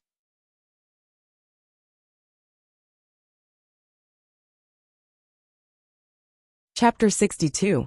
Manager Wu's car was parked in front of Ji Xiaoya's house. Yi Huanyan hurriedly helped Ji Xiaoya out of the car. She was so drunk that she looked like a puddle of mud. She had to use all her strength to steady herself. If you don't mind, I'll do it. Manager Wu got out of the car from the front passenger seat. He was half a head taller than Yi Huanyan. At this moment, he was politely asking for Yi Huanyan's opinion. No need, I'll send her up. It's too late tonight. I'll stay here, so Manager Wu, you can go back first. I'll help you send Secretary Ji upstairs. No need, no need. I'll ask the housekeeper on duty to help. Secretary Yi, you don't have to be so polite. As he spoke, Manager Wu grabbed one of Ji Xiaoya's arms and put it on his shoulder. His other hand was around her waist to support her. Let go of her. Yi Huanyan saw his restless hand and immediately frowned. Her voice turned cold. Manager Wu, I said no need. Manager Wu was slightly stunned. His delicate face showed some embarrassment. He put down Ji Xiaoya and let her lean against the car door. He pushed up his glasses with one hand. Secretary Yi, do you have some misunderstanding about me? I usually have a good relationship with Xiao Yu. I'm not the kind of person who would take advantage of others when they are in trouble. If you want to pursue Xiao Yu, you should pursue her openly. You shouldn't use such underhanded means. Underhanded means? We're all from the same company. I don't need to spell it out. When he was supporting Ji Xiaoya just now, his hands were constantly taking advantage of her. Ji Xiaoya, this idiot, was completely drunk and didn't feel anything at all. Underhanded means? Manager Wu seemed to have heard a joke. Secretary Yi, who are you disgusting? Yi Huanyan's expression changed. She didn't understand what he meant. Who in the company doesn't know about the relationship between Ji Xiaoya and President Ling? Your secretary's office is not a clean place. Why are you pretending to be innocent in front of me? Do you want me to make myself clear? I know about the two of you messing around with Ling Zong. What nonsense are you talking about? Pay attention to your status. I'm spouting nonsense. Others may not know, but do you think I don't know? President Ling arranged for the two of you to be by his side, especially this Ji Xiaoya. I don't see her doing anything every day. Isn't she just a pretty face? She eats, drinks, and sleeps with you. You're always with her. And you're always with her. Slap. A loud slap sounded in the air. Yi Huanyan's hands trembled slightly. She gritted her teeth and looked coldly at the man in front of her, who appeared gentle on the surface. Bastard, Xiao Yu is innocent. What right do you have to insult her like that? You dare to hit me? Manager Wu covered his face and looked at Yi Huanyan in disbelief. I think you're really refusing a toast only to be forced to drink a forfeit. You said that she's innocent. Do you mean that you're having an affair with the boss? Yi Huanyan staggered back a step. Don't come over. There are security guards in the neighborhood. Manager Wu's footsteps paused when he heard the word security. However, when he thought about how they had been arguing for so long and didn't see anyone come out, he understood and laughed coldly. Is that so? Other than a designated driver who just wants to earn money in peace, and your drunken best friend, who doesn't know how to behave herself. Who else is there? A shattering pain came from her wrist. She cried out in surprise, and was grabbed by Manager Wu. To be honest, I'm not interested in Ji Xiaoya at all. Today, I just want to have a good relationship with you. However, since you're so snobbish, don't blame me for being impolite. The heavy smell of alcohol on his body made Yi Huanyan feel suffocated. She tried her best to retreat, but was tripped by the incompetent Ji Xiaoya. She stumbled and fell into Manager Wu's arms. Throwing yourself into his arms. Secretary Yi, you're not a decent person either. Let go of her. The cold voice was like the light of the moon, shining in this empty neighborhood. Yi Huanyan's body stiffened. The man who was still holding on to her a second ago was so scared that he couldn't speak coherently. President Ling Yu, why are you here? Manager Wu thought that Ling Han was here to look for Ji Xiaoya. His face was pale, and he quickly flung the person in his arms away. I only saw that Secretary Ji was drunk, so I sent her back. I definitely don't have any improper thoughts about Secretary Ji. Then what were you doing just now? Ling Han's face darkened. His half-smile was like a ghost in the dark night. I had an argument with Secretary Yi. No, we were just messing around. Is that so? Why don't I feel like you're messing around? Secretary Yi, do you think it's fun? Ling Han's gaze fell on Yi Huanyan. She was stunned. She held on to the car beside her and staggered to stand up. For a moment, it seemed like her brain couldn't work properly. She muttered, "It's not fun." Ling Han took 2 steps towards them. Oh, Secretary Yi doesn't think it's fun, but Manager Wu thinks it's fun. You had an argument because of this? Manager Wu was slightly relieved when he saw Ling Han's joking expression. He mustered up his courage and said, President Ling Han, this is my private matter. President Ling, this is my personal matter. You take Secretary Ji back. The matter between me and Secretary Yi. We can settle it ourselves, it's fine. A scream pierced through the silence of the dark night. Manager Wu was in a sorry state as he crouched in the greenery. He covered one of his eyes as he turned around and looked at Ling Han in disbelief. The immense pain almost swallowed him up. He stumbled for a long time but couldn't say a word. Ling Han glanced at Yi Huanyan and raised his hand. Yi Huanyan understood and quickly took out the handkerchief she always carried with her from her pocket. She very familiarly handed it to him. He slowly wiped his hands and slowly approached the flower bed. Manager Wu shuddered and subconsciously shrank back. President Ling, let's talk nicely. Ling Han, why don't we just forget it? Yi Huanyan couldn't help but speak up from behind. Ling Han's hands were heavy. She had seen him boxing in the underground boxing arena before.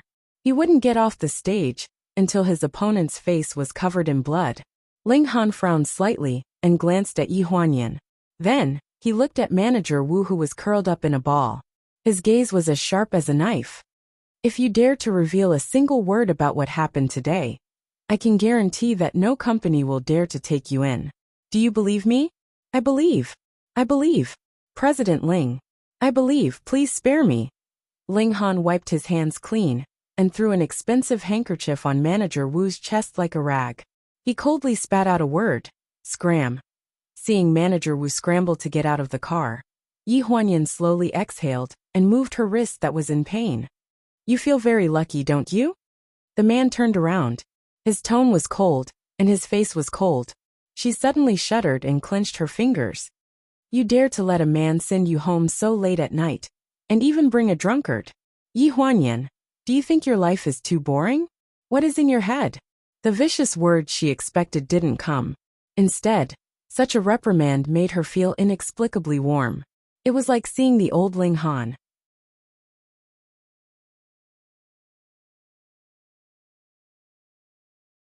Chapter 63. Yi Huanyan plucked up her courage and asked in the face of his anger.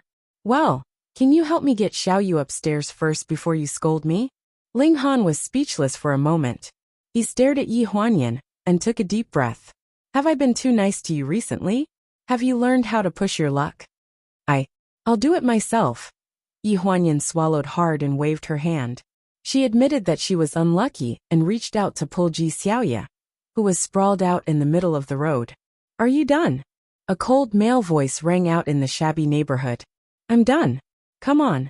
Yi Huanyan squatted on the ground and assumed a horse stance. Ling Han lifted Ji Xiaoya by the collar and threw her onto Yi Huanyan's back in disgust. Although Yi Huanyan was mentally prepared, she still stumbled and almost flipped Ji Xiaoya over. Ling Han grabbed Ji Xiaoya's collar and controlled the direction of the force. He said impatiently, "Can you do it?" Yi Huanyan grabbed Ji Xiaoya's arms with both hands and said bitterly, "I have to do it even if I can't." For a person like Ling Han, who was deeply obsessed with cleanliness, asking him to send this woman, who was as dirty as a mud monkey upstairs, was simply a fantasy. Helping her to get her onto his back was something that he should be extremely grateful for. Fortunately, Ji Xiaoya lived on the 3rd floor, so she had to climb the elevator until she was half dead. After throwing Ji Xiaoya onto the sofa, Yi Huanyan held onto the corner of the table. She grabbed an empty cup on the table and poured some water into it. When she turned around, Ling Han was still standing at the door. She was slightly stunned. "Aren't you going back?" Ling Han frowned. "What? You don't plan to go back? Xiao Yu is so dirty. I have to help her take a bath first. It might be a little troublesome. If you're busy, don't worry about me and go back first. I'll make do with her for the night." A single apartment, it was really just passable. There was a sofa, a bed, and a single bed. As a drunkard, Ji Xiaoya would definitely sleep on the bed, while Yi Huanyan could only sleep on the sofa. Ling Han frowned and looked around the apartment. He pulled out a chair and said, "I'm not in a hurry. You can continue." This answer made Yi Huanyan's jaw drop. She was at a loss. "You said you were going to wait for me here? The environment here doesn't make me feel that you can rest. I don't want to see a secretary in a bad state at work tomorrow," he said righteously. "It will be my time that will be wasted." Yi Huanyan's expression stiffened. She didn't know what to say. "You're the boss. Whatever you say is right." However, this terrible environment had become like heaven in the 6 months she had been tortured by him. Occasionally, she would get permission from Ling Han to spend the night at Ji Xiaoya's place, which was the only relief in her painful time. "I'll go run the bath. Help me keep an eye on Xiao Yu." Forget it. You don't have to watch over her. She probably won't wake up." Yi Huanyan stood up and finished speaking softly, as though she was talking to herself. When she finished speaking, she was shocked. Ling Han had only been nice to her for a few days, and she actually dared to talk to him like this. Was she really acting like he said when he gave her an inch, and she wanted a mile? She ran into the bathroom gloomily, turned on the tap, and ran the water to block out the sound outside. On the sofa, Ji Xiaoya was in a daze. Suddenly she felt nauseous. She flipped over and fell to the ground. Ling Han bounced up from the chair. He frowned and approached Ji Xiaoya. He reached out and kicked her ankle. "Hey, are you okay?" "Cruz." Ji Xiaoya suddenly sat up and hugged Ling Han's leg. She refused to let go. "Prince Charming, you're in my dream again." The moment Ji Xiaoya hugged him, Ling Han felt disgusted. He wanted to chop off his own leg.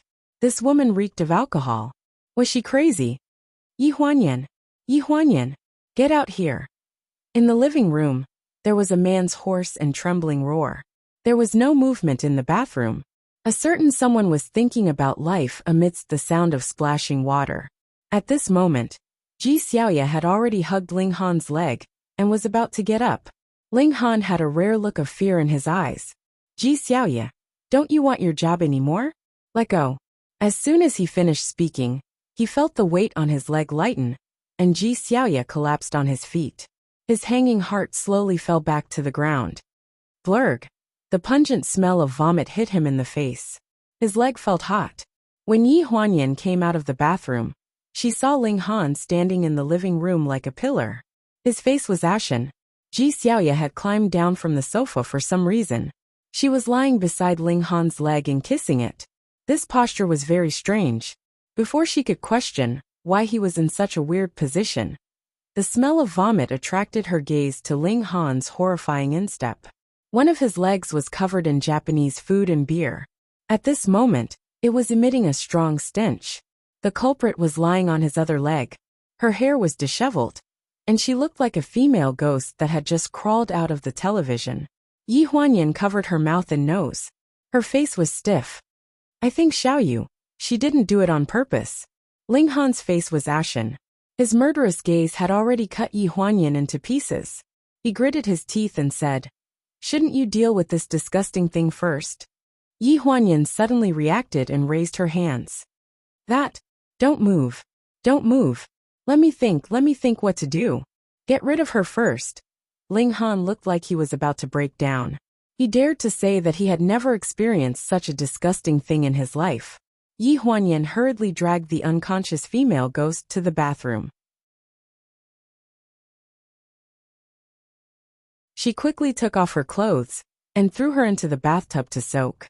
Then, she held a plastic basin full of water, grabbed a towel from the bathroom shelf, and rushed to the living room. Why don't you take off your pants?" She pinched her nose and squatted in front of Ling Han. She looked at the lump on the ground and didn't know where to start. "You want me to take off my pants here?" Ling Han couldn't believe what he heard.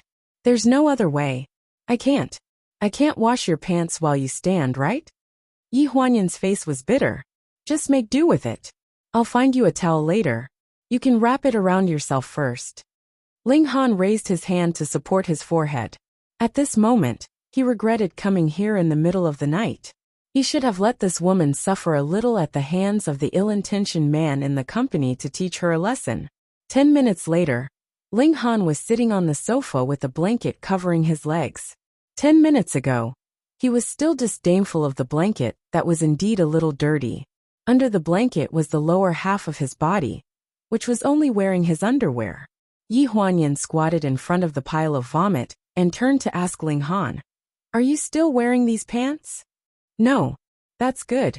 Yi Huanyan nodded and didn't ask any more questions. She directly rolled up the disgusting vomit on the ground with Ling Han's expensive pants and threw it into the trash can. The man behind her stiffened, and his voice was full of disbelief. "What are you going to make me wear?"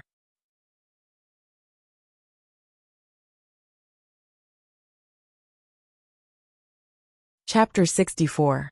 Yi Huanyan, who was busy cleaning up his vomit with a tissue, froze when she heard this. Yeah, she threw the pants into the trash can. What was he going to wear back? I'll go buy you a new pair. She didn't dare to look back. She heard a huff behind her. He seemed to be very angry with her. After a while, he snorted and said in a contemptuous tone, "I won't wear it if you buy it from a street stall." Ling Han deliberately made things difficult for her. He knew that Ji Xiaoya lived in the middle of nowhere to save money.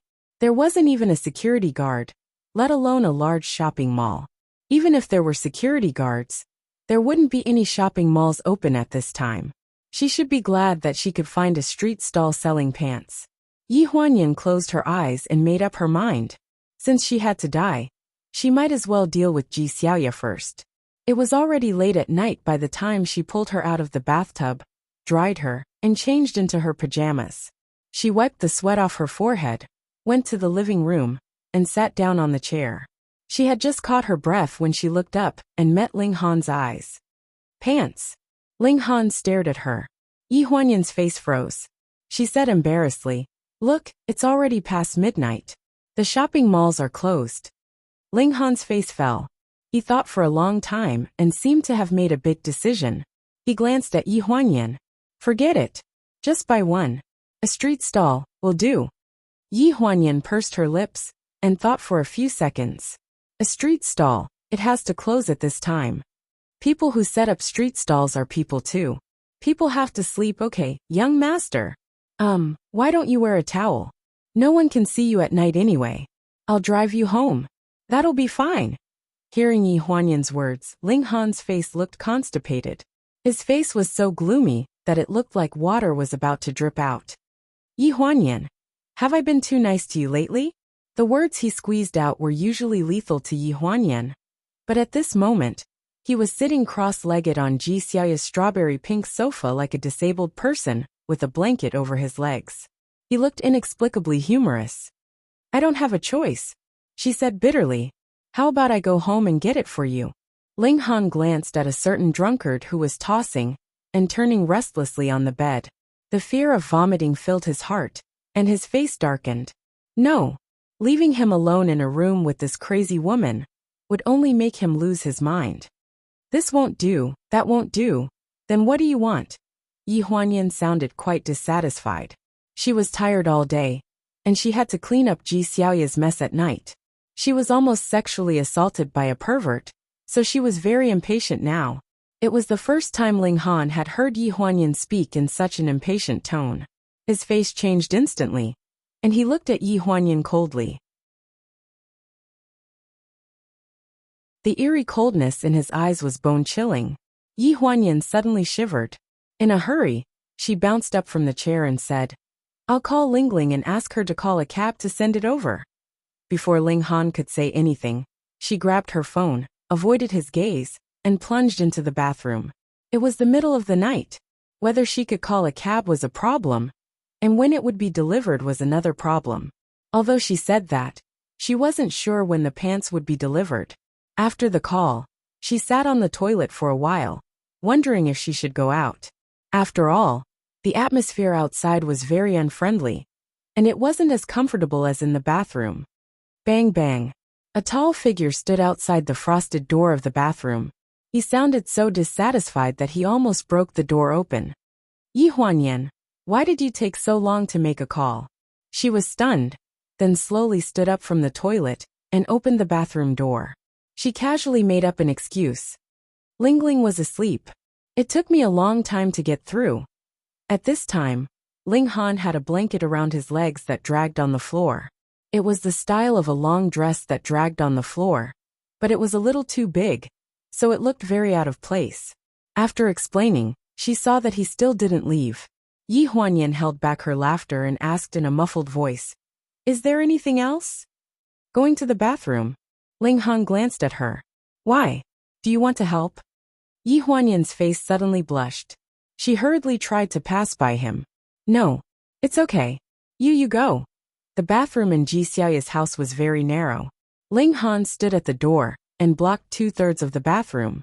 Yi Huanyan thought that she could pass through the gap between Ling Han and the wall because of her small size. She didn't expect that in her panic, she would stumble and trip over her right foot. She lost her balance and fell straight forward. She cried out in alarm. Her eyes widened as she clawed wildly in the air. Hiss! The sound of the man sucking in a breath of cold air was heard. The expected pain did not come. The moment she fell, she was picked up by an arm. At this moment, her chest was pressed firmly against a firm arm. One hand was supporting herself against the wall, while the other hand was grabbing onto the collar of a certain someone's shirt. This position was maintained for a few seconds. There was a crisp sound of a button breaking in the air. The white button of the shirt popped out of Ling Han's chest and disappeared without a trace. At the same time, Yi Huanyan's hand that was holding on to his collar suddenly loosened. Her whole body pressed against that curved arm again. The squeezing pain from her chest and the sound of the button breaking made her suddenly come back to her senses. In a fluster, she pushed away Ling Han's arm and stood firm again. Her face was red and her head was lowered. She looked very uneasy. In the past, in Ling Han's eyes, these coincidences or accidents were always her scheming, throwing herself into his arms. She had heard a lot of dirty words, so when faced with this kind of situation, she was naturally mentally prepared. Ling Han retracted his arm and casually swung it twice. He said indifferently, "You can't even walk properly. It's a miracle that you're able to live to this age." The sliding door of the bathroom was closed with a rip sound. She stood at the door with a stunned expression. Only the pain in her chest reminded her that this wasn't a dream. In the bathroom, Ling Han clenched his fingers. After closing the door, he stood in front of the mirror and breathed heavily. There was still a lingering warmth from the soft touch on his arm, which made a certain part of his body a little restless. He slightly frowned, lowered his head, and washed his face with cold water to reduce the discomfort. He looked up at the mirror. There were 2 scratches on the left side of his neck. He gently touched them with his fingers, and his frown deepened. Ling Han stayed in the bathroom for a long time. So long that Yi Huanyan sat on the sofa and nodded repeatedly while hugging Ji Xiaoya's little toy chick. She couldn't avoid the sound of the bathroom door opening. She nodded fiercely and almost fell off the sofa. She raised her head and looked at the man who had just come out of the bathroom in shock. Her eyes were blurry. You took a shower?" She looked at the man with wet bangs walking out in disbelief. Ling Han frowned and looked at her impatiently. "Can't I?" Okay. Yi Huanyan's mouth stiffened, and the surprise on her face gradually disappeared.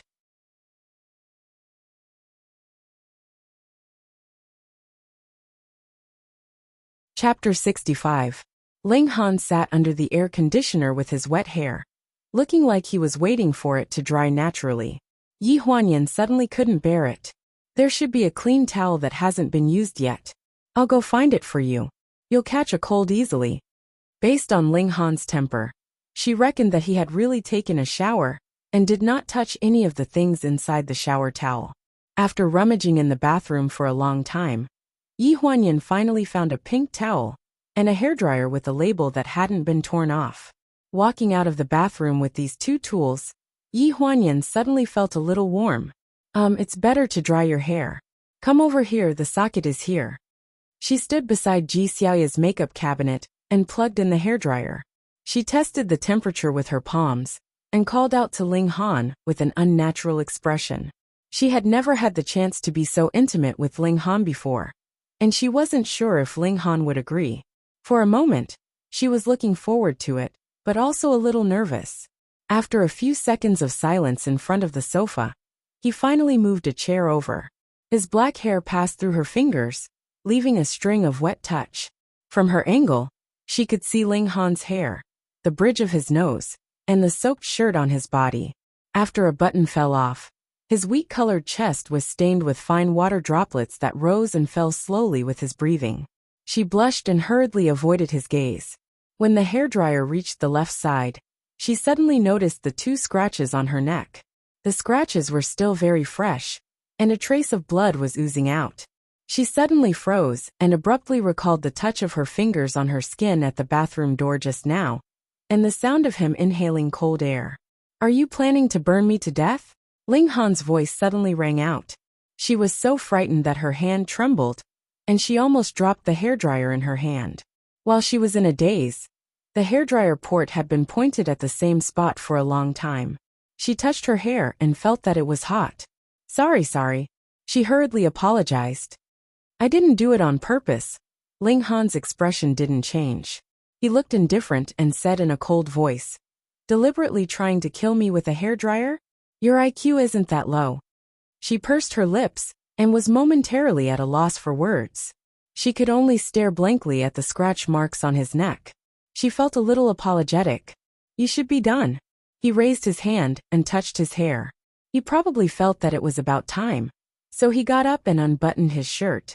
Yi Huanyan's expression changed. She subconsciously glanced at Ji Xiaoya, who was sleeping soundly on the bed. Her expression was flustered. What are you doing?" Ling Han frowned. He took off his wet shirt and put it on the back of the chair. "What are you thinking about? Blow dry it." Her face stiffened as she watched him turn around with a cold expression. He wrapped himself in the blanket and returned to the sofa. He closed his eyes to rest, as if he didn't want to bother with her at all. The sound of the hairdryer filled the entire small apartment. Yi Huanyan didn't know if Ling Han was asleep or not. She secretly looked at him, but she didn't see him open his eyes. Ling Han closed his eyes. In the whistling sound of the wind, he gradually felt a rare trace of sleepiness. This was the first time he had experienced insomnia. His consciousness was a little hazy. He tried to grab hold of a trace of clarity in his chaotic consciousness, but it drifted further and further away with the whistling sound of the wind in his ears. In the distance, there was a pure girl in an oversized school uniform. She had neat bangs and a ponytail. Her smile was brimming with the breath of spring. He couldn't forget about her for a long time. Suddenly, he felt a cold sensation on his neck. He opened his eyes reflexively and grabbed the wrist by his side. He used so much strength that Yi Huanyan cried out in pain. Cold sweat seeped out of her forehead. Hearing this sound, Ling Han suddenly let go of his hand. Touching his neck, he turned around and asked coldly, "What are you doing?" The ointment in Jean Yan's hand fell to the ground. There was still a trace of shiny, transparent ointment on her index finger. She took a deep breath to ease the shock she had just received. She said aggrievedly, "Your neck. I wanted to apply some ointment for you. But you were asleep, so I didn't wake you." The woman in front of him had red eyes and looked very aggrieved. Ling Han lowered his hand from his neck and felt a hand full of ointment. It was sticky and disgusting. He took 2 pieces of tissue paper in disgust and wiped his hand clean. He exhaled impatiently. "Couldn't you have woken me up?" Yi Huanyan's expression froze. She lowered her head and looked at the ointment on the carpet. Her breathing was heavy. Seeing that he was sleeping soundly, she didn't have the heart to wake him up. She thought that if she was careful, she wouldn't wake him up. She didn't expect that not only did she wake him up, but she also hurt her wrist. "I'm sorry." When this aggrieved voice fell into Ling Han's ears, he felt a little helpless. He lowered his head and picked up the ointment and handed it to her. "You're already awake. What's the use of saying this? You should finish what you started." Yi Huanyan was slightly stunned. She hesitated and took the ointment from his hand. She was a little incredulous. She didn't know why Ling Han had changed during this period of time. It seemed to have started after the day she drowned. She guessed that it might have been because something had happened to her, and he realized how important she was. However, after that day, he asked her to move back to the old mansion. His flippant attitude made her feel very uneasy. She couldn't understand why. His sudden appearance tonight made her very surprised. Perhaps no matter what, at least he had her in his heart. Only a fool would believe that he had coincidentally appeared at Ji Xiaoya's place, right? She rubbed the cold ointment from her index finger and spread it evenly on her neck. It seeped into her skin, and the burning pain was relieved. Ling Han was a little surprised by the effect of the ointment, but he didn't show any expression on his face. After the ointment took effect, he felt the warmth of her fingertips. When she touched his skin, there was a trace of numbness that gradually spread. He couldn't help but turn his head. The corner of his eyes swept over her cheeks. Her lowered eyebrows were pure and sweet. Her thick eyelashes were slightly trembling. Her lips were tightly pursed, as if she was a little nervous. Even her breathing was very soft. He unknowingly turned a lot more. His hot breath brushed past her cheeks. She was suddenly startled. She raised her head, but her eyes met his. In that moment she was a little dazed. It was as if she saw a scene of stars shining for her. Her forehead rubbed against the tip of his nose. Her nose swept across his lips. These subtle touches were enough to make her tremble. Her heart was in turmoil. A trace of warmth suddenly fell from her lips. It was as if she had been caught off guard and fell into a sweet trap. She panicked and didn't know what to do. But he was at ease and felt her thoroughly. The back of her head rested on the narrow sofa. Her chest was tightly pressed against his broad chest. She was violently moving up and down. He kissed her deeply and wantonly. He was overbearing and warm. He crushed her bit by bit and stuck to her again. He swept her into a gentle storm, making the world spin. She didn't dare believe that this was real. She thought it was a dream, and even hoped that it was a dream. Because even if she woke up from a dream, she wouldn't feel heartache if she didn't have it. But after reality turned cruel, all that was left was emptiness.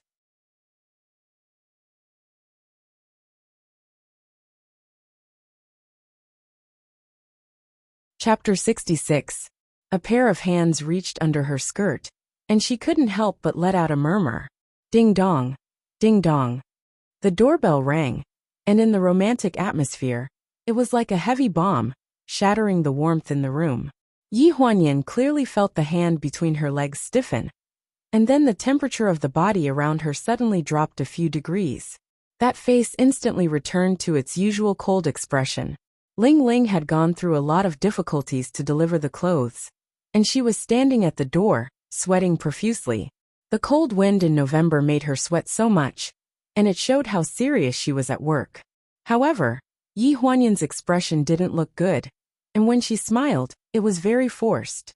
"Miss Yi, did I deliver the clothes too late?" Yi Huanyan waved her hand and laughed. "No, you did very well. Rip." The bathroom door was violently opened, and a tall figure walked straight to the door of the apartment. He didn't even look at the two of them, and his back was extremely cold. Yi Huanyan hurriedly packed up her bag and pulled Ling Ling to follow him. The moment the door closed, a certain someone on the bed rolled over with her eyes narrowed. She let out a long breath, jumped up from the bed, and sprinted to the bathroom. I almost suffocated to death. By the time she got home, it was already early in the morning. Yi Huanyan fell into her bed, and she didn't even have the energy to take a shower. As soon as she lay down, her mind was filled with the scene at Ji Xiaoya's house. That was the first time in her life that she felt such warmth from Ling Han. It was like a dream, and she couldn't get it out of her mind. When she thought of this, she couldn't sleep. She resigned herself to her fate, got up, and went to the bathroom. She turned on the tub of water and soaked herself in it, trying to relieve her burning heart. The bathroom on the second floor was separated by a ceiling. In the same position, the shower head was splashing water. Unlike the hot and humid atmosphere on the first floor, the bathroom on the second floor was cool and refreshing. The icy cold water splashed against the back, splashing fine water droplets. Ling Han suddenly grabbed a handful of his hair, his fingers passing through his hair, and then wiped the water droplets off his face. He took a deep breath, and with great difficulty, he managed to wash down the restlessness in his body. He regretted what he had done half an hour ago in that small apartment. He frowned and stared at the mirror for a long time. He couldn't get rid of that shy pink face in his mind. Even the cold water on his body couldn't get rid of the stuffy heat in his heart. Could he really let her go? At least right now, his body told him that it was impossible. The next day, Yi Huanyan woke up with a face full of lack of sleep. She washed her face, brushed her teeth, changed her clothes, and put on some light makeup. When she came out to eat, Ling Han had also just woken up. She was originally sleepy, but when she saw Ling Han coming downstairs, she suddenly shivered and woke up in an instant. "Good morning, young master." "Good morning, Miss Yi." Ling Ling, as usual, happily greeted the two. What a coincidence, young master and miss both woke up at the right time. It was a very normal sentence, but when it fell into Yi Huanyan's ears, it was inexplicably ambiguous. Her face slightly reddened, and she lowered her head and braced herself to respond. I woke up normally. My alarm clock is at this time, and I usually wake up at this time as well. There's nothing special." Ling Ling was slightly stunned, and looked suspiciously at Yi Huanyan. It was just a casual sentence. Did it need to be so deliberate? "Morning." Ling Han coughed dryly to cover up his morning, and sat at the table expressionlessly drinking his coffee. Yi Huanyan was startled, and thought that she was seeing things. When she looked up, she met Ling Ling's equally startled gaze. Did she just hear Ling Han say morning to them? Ling Ling nodded meaningfully, and Yi Huanyan hesitated for a while before she finally reacted. She slightly trembled as she replied, "Morning." Her reply was so hurried that her voice cracked, and she couldn't hide her fear. Ling Han's brows slightly furrowed, but he didn't say anything, and instantly returned to normal. After eating, she naturally took Ling Han's car to work. The long-lost feeling of her heart beating wildly seemed to be slowly recovering in her body. She took the initiative to turn on the music in the car, and the gentle and soothing piano music was like a candy cake smeared with honey, making Yi Huanyan feel inexplicably sweet. If everything could start over like this, it would be a huge turning point in her life.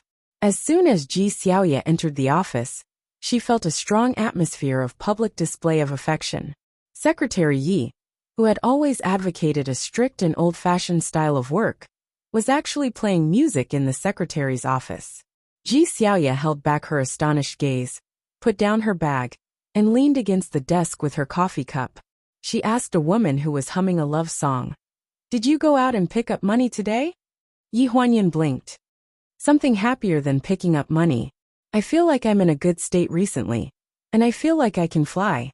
Ji Xiaoya's heart twitched when she thought of the scene that happened on her sofa last night. "Yes, the two of you almost flew on my sofa last night." She rolled her eyes and pretended to be indifferent. "I'm going to make coffee. You better turn off the music before I come back, or I'll complain that you're disturbing a single dog's work." Yi Huanyan giggled. "I'll only play this one song, and I'll turn it off after that." You can make the coffee a little longer. This song is a little longer." Ji Xiaoya widened her eyes and looked in disbelief at the woman, who felt like she was soaking in a honey jar. Did she really not learn from her lesson? It was rare to see her so happy, so Ji Xiaoya didn't have the heart to discourage her. She silently took the cup to the pantry and slowly thought about what happened last night.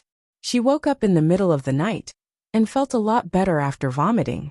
Yi Huanyan took her to take a bath, and when she climbed into bed, she was almost awake, but she was a little confused about what happened before she vomited. When she was making coffee, she glanced at the entrance of the pantry from the corner of her eye and suddenly caught a glimpse of a familiar figure. "Hey, Manager Wu." Her eyes lit up. After what happened last night, Manager Wu couldn't wait to run away when he heard the names of Ji Xiaoya and Yi Huanyan. This shout was like a death knell, and it scared him out of his wits. His legs trembled like a sieve. Secretary Ji, why are you looking for me? I am in the middle of delivering something to President Ling." "Hey, stop right there. If you want to deliver something to President Ling, shouldn't you deliver it to the secretary's office? Secretary Yi is busy right now, so you can leave it here first. I'll make coffee and bring it to you." Ji Xiaoya frowned and chased after him at the entrance of the pantry. She patted him on the shoulder, and Manager Wu suddenly went limp and fell to the ground. "Manager Wu." Ji Xiaoya quickly reached out to help him up, and her face was full of disbelief. She didn't have much strength, so she patted him lightly. Manager Wu, are you okay?" When Manager Wu saw that she was going to help him up, he panicked even more. Before he could stand properly, he anxiously rolled and crawled a long distance away. "I suddenly remembered that I still have some changes to make to my proposal."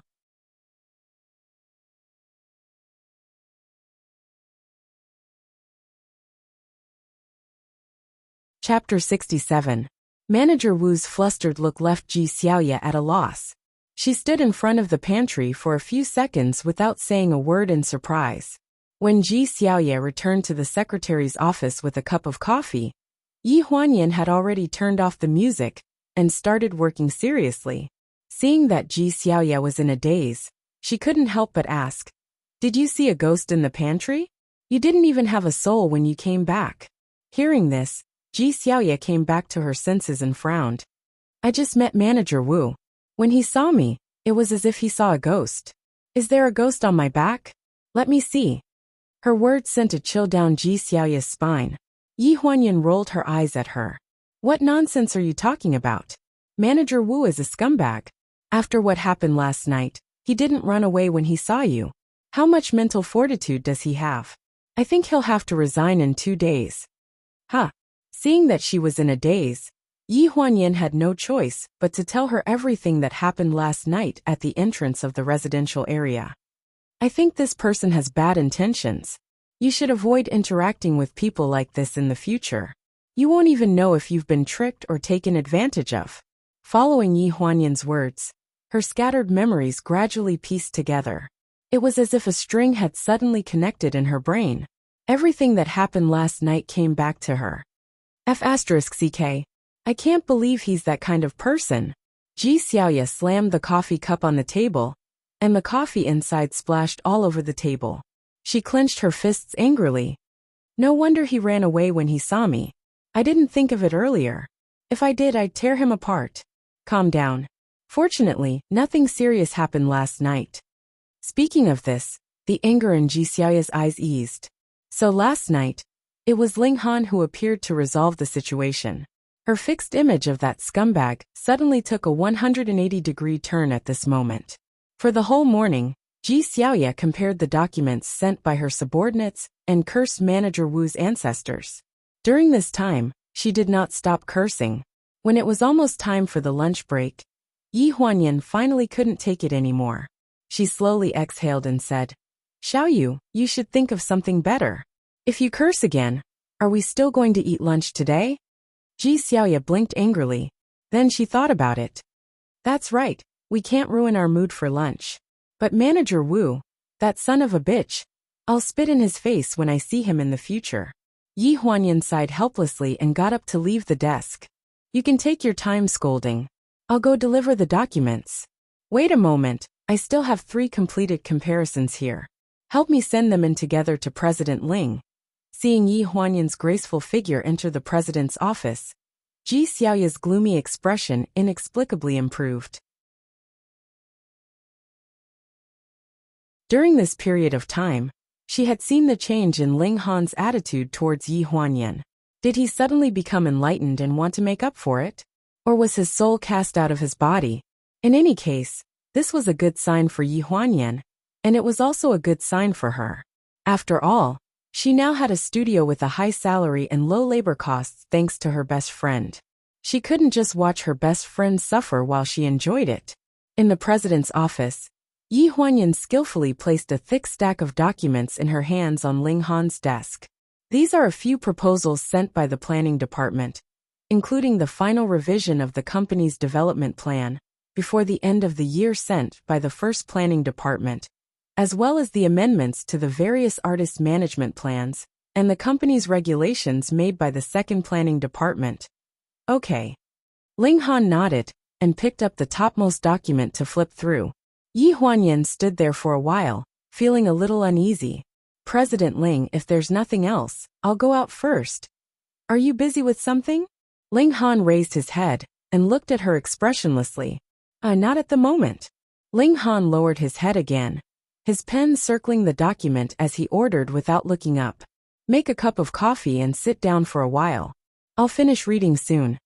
Yi Huanyan reacted for a few seconds, then responded and quietly walked to the independent pantry in Ling Han's office to make coffee. The aroma of the coffee gradually filled the entire office. Ling Han had always been very particular about these things. He had specific requirements for the coffee. The coffee machine was also a high-end custom-made coffee machine.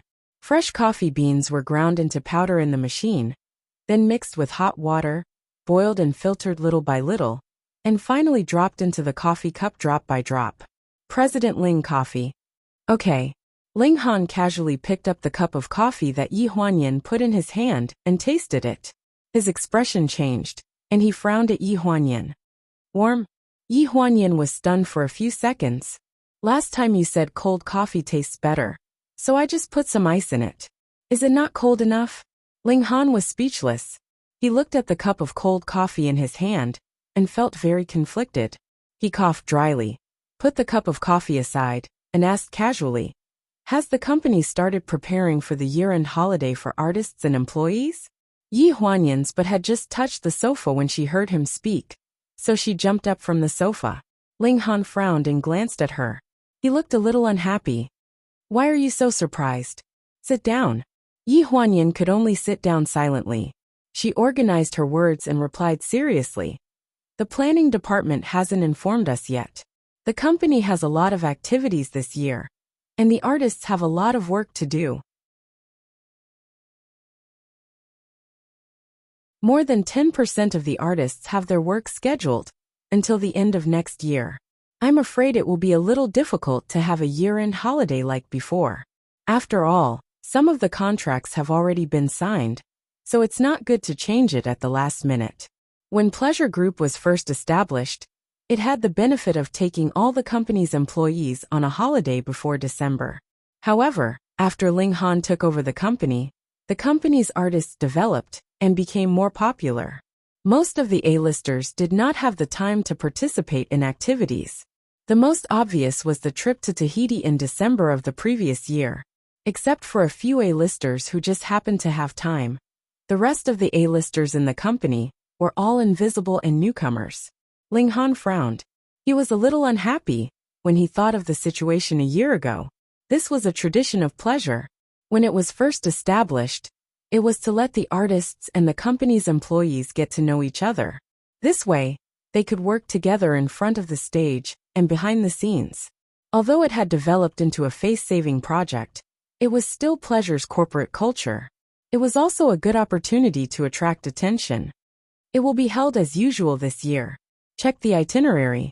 As of today, the artists whose schedules are full in December cannot be considered, but the rest can't be missed. I'll leave this matter to you. Me? Yi Huanyan pointed at her nose in disbelief. I am not suitable, right? She was a secretary. Her main responsibility was to help Ling Han organize the documents, share the work pressure, and improve work efficiency. However, she had never been in charge of planning an activity by herself. Ling Han glanced at her. Your ears are fine. I'll leave this matter to you.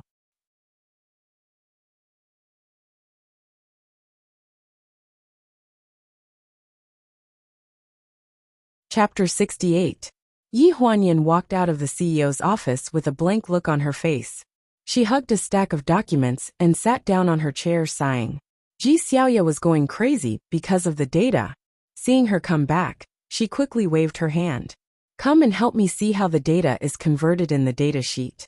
I'm going crazy. Yi Huanyan did not move. I'm annoyed. You can do it yourself. Hearing this, Ji Xiaoya was slightly stunned. She turned her head in shock. You're annoyed. You're so open-minded that you can even tolerate that violent maniac. What else can you be annoyed about? Ji Xiaoya was the only one who could still make fun of her at a time like this. Yi Huanyan raised her head and glanced at her unhappily. President Ling gave me the company's collective outing plan in December this year. Hand it over to you.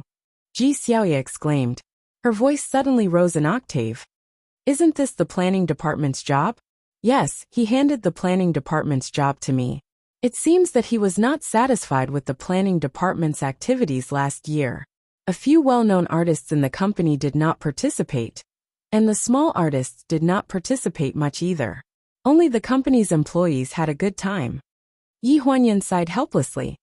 But if the planning department can't do it, what can a small secretary like me do? That's not necessarily true. Ji Xiaoya rolled her eyes. You know, the planning department seeks personal benefits from the year-end group activities every year. The activities at the places we go are actually voted for by the planning department's internal members. Because we can bring family members, the wives of the heads of the planning department voted for it. Only the company's employees have not seen much of the world and have a good time. How can the artists find it interesting? If they have the time to play monkey with us, they might as well do their jobs and earn money. Yi Huanyan was slightly stunned. Is that so? Oh my god, I thought you knew about it. Ji Xiaoya frowned as if she thought of something. She slapped her thigh. By the way, you've never been on a group trip before, so of course you don't know the situation. It had been 4 years since Yi Huanyan had entered the company after graduation.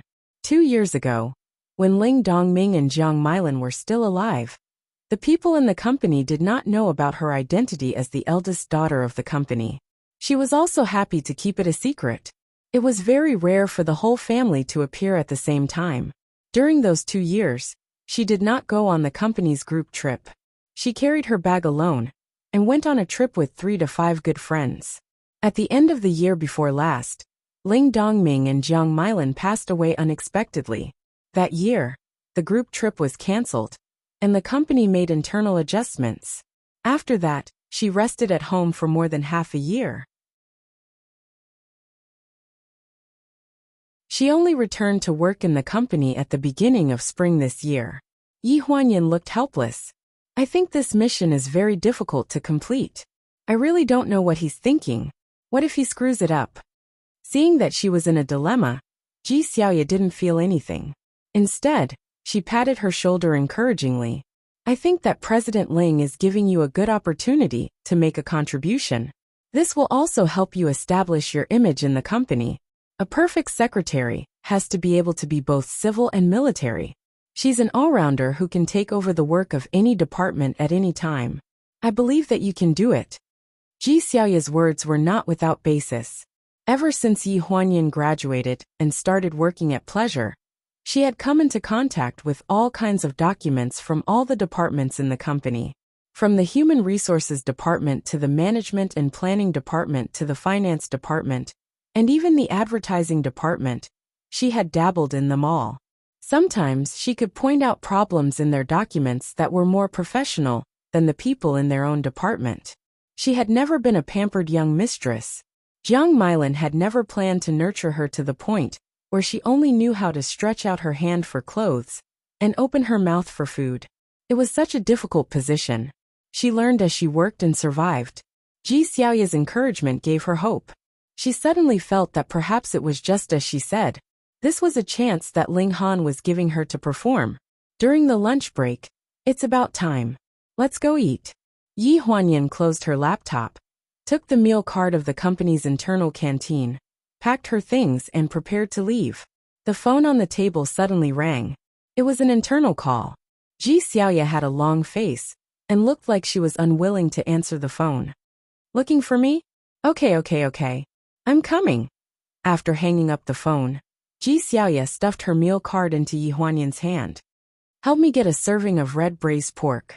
Someone is looking for me downstairs. I'll go and take a look. I'll probably meet you in the canteen in 10 minutes. Hey, why don't I get you a meal first? What if you have something to do and don't come back? No, what if I'm just delayed for a while, and the red braised pork in the canteen will be gone? Ji Xiaoya hung her bag around Yi Huanyan's neck. Wait for me. 10 minutes. After saying this, he ran toward the elevator in a 100-meter dash. Yi Huanyan smiled helplessly and walked to the canteen. Just as she walked to the entrance of the canteen, an urgent ringtone sounded in her pocket. Ji Xiaoya was incoherent on the other end of the phone. You don't go to the canteen. Come to the entrance of the company and send my bag over. Yi Huanyan looked at the canteen window close by and helplessly touched her dry stomach. She couldn't help but complain. I told you to bring it yourself. If the red braised pork is gone, you have to compensate me. The person on the other end of the phone seemed to have heard a big joke and laughed deafeningly. Come, ha. The red braised pork will fill your stomach. Don't hang up the phone. I'm afraid you won't be able to find me. At the entrance of the pleasure group, Yi Huanyan carried 2 bags in her hands and looked at the square at the entrance of the group for a long time. But she didn't see a single person. At this moment, Ji Xiaoya's voice sounded in her earpiece. Go straight in this direction until you reach the side of the road. Then turn right and go straight. What are you doing? Yi Huanyan was confused, but she had to follow her instructions. Ji Xiaoya's overly excited voice sounded in her earpiece. She couldn't stand it and finally walked around the pleasure group in a big circle and entered a remote alley. You'll be there after you pass through the alley. After exiting the alley, there were few people on the road. This was the back door of the pleasure group, the blind spot of the business center. Most of them were residents who used to live in the old town, like old ladies and old men. A sapphire sports car parked on the side of the road was out of place in this undeveloped old street. In Yi Huanyan's eyes, it was exceptionally familiar. Out of the alley, do you see a sports car on the side of the road? Just walk over and get in the car. Yi Huanyan walked along the road suspiciously. I see you. Yi Huanyan's earpiece exploded. Her whole body trembled, and she almost dropped her phone. The back door of the sports car suddenly opened. Ji Xiaoya pulled her in without giving her any time to react. What are you doing? You're so mysterious, Yi Huanyan complained. Before she could finish, she glanced at the man sitting in the driver's seat from the corner of her eye. From the rearview mirror, she could only see that he was wearing sunglasses and a mask, covering his face tightly.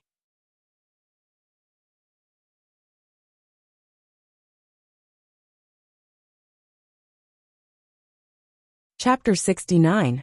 Sun Yanhua took off his sunglasses and mask. He nodded at Yi Huanyan as a greeting. Before he could speak, Yi Huanyan's face had already begun to darken. They hadn't seen each other for 10 years. When did Lu Shen become so shrewd? It was as if a nerve in her brain had suddenly been cut off. All the complaints in her stomach were suddenly swallowed back down. Yi Huanyan looked at his face. At this moment, she felt like she had been fooled. Yin Yan, are you surprised? Are you surprised? Brother Hua came to me for lunch today. I said that I had an appointment with you in the cafeteria. I couldn't leave you alone, right? Brother Hua agreed after taking a sip of wine. He waited for you until now. Am I being nice enough? Ji Xiaoya's voice exploded in her ears. In her high excitement, she didn't notice Yi Huanyan's abnormality at all. Yi Huanyan put down her bag. Her tone was a little stiff. The bag is here. There's only 1 hour for lunch break. Xiao Yu, pay attention to the time. Hey, Yin Yan. Ji Xiaoya hurriedly grabbed her arm. Yin Yan, what are you doing? Brother Hua, hey. Brother Hua treated us to lunch. I just called the Human Resources Department to ask for 2 hours of leave. You ask for leave? Yi Huanyan's expression changed. She shook off Ji Xiaoya's arm and suddenly raised her voice. What do you mean by asking for leave? Who asked you to ask for leave for me? Ji Xiaoya's body stiffened. Only then did she realize that Yi Huanyan's expression was very ugly. Yan, what's wrong with you? Yi Huanyan's heart skipped a beat. When she saw Ji Xiaoya's blank and aggrieved face, she couldn't vent her anger. She could only suppress it. It's nothing. It's just that some people have bad intentions. Xiaoyu, you're too simple-minded. You're so easily fooled. What do you mean by fooled? Ji Xiaoya looked confused. In the driver's seat, Su Nianhua's face stiffened as a trace of pain flashed through his eyes. I still have something to do, so I'll be leaving first. After saying that, Yi Huanyan pulled open the car door and drove back the way they came without looking back. The sound of the door opening came from behind. Last time, my fans misunderstood us and ganged up on you. I haven't apologized to you yet. This meal is my apology. Don't misunderstand. Su Nianhua didn't care about his identity being exposed. He got out of the car and held the door with a guilty look on his face. Yi Huanyan did not turn around.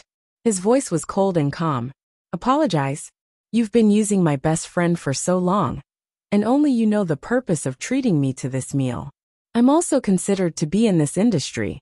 If you want to do public relations and create hype, forgive me for not being able to accompany you. After the meal, please send my friend back safely. Thank you. She wore 10 centimeters high heels and an elegant office lady suit as she disappeared into the narrow alley. When Yi Huanyan got out of the car, Ji Xiaoya had already opened the door on the other side and was ready to chase after him. However, she was not as fast as Su Nianhua. She was a car's length away from Su Nianhua. Her mind was in a fog as she listened to the conversation between the two people. She held the door and looked at Su Nianhua's lonely face. Her heart suddenly became clearer. Su Nianhua and Yi Huanyan knew each other long ago. Yi Huanyan walked in the alley with a sullen face. Behind him, there was the sound of hurried footsteps approaching. Yan, I said I'm not going. Yi Huanyan impatiently turned his head, only to see Ji Xiaoya sweating profusely and looking guilty. I'm not here to persuade you to go. Hua.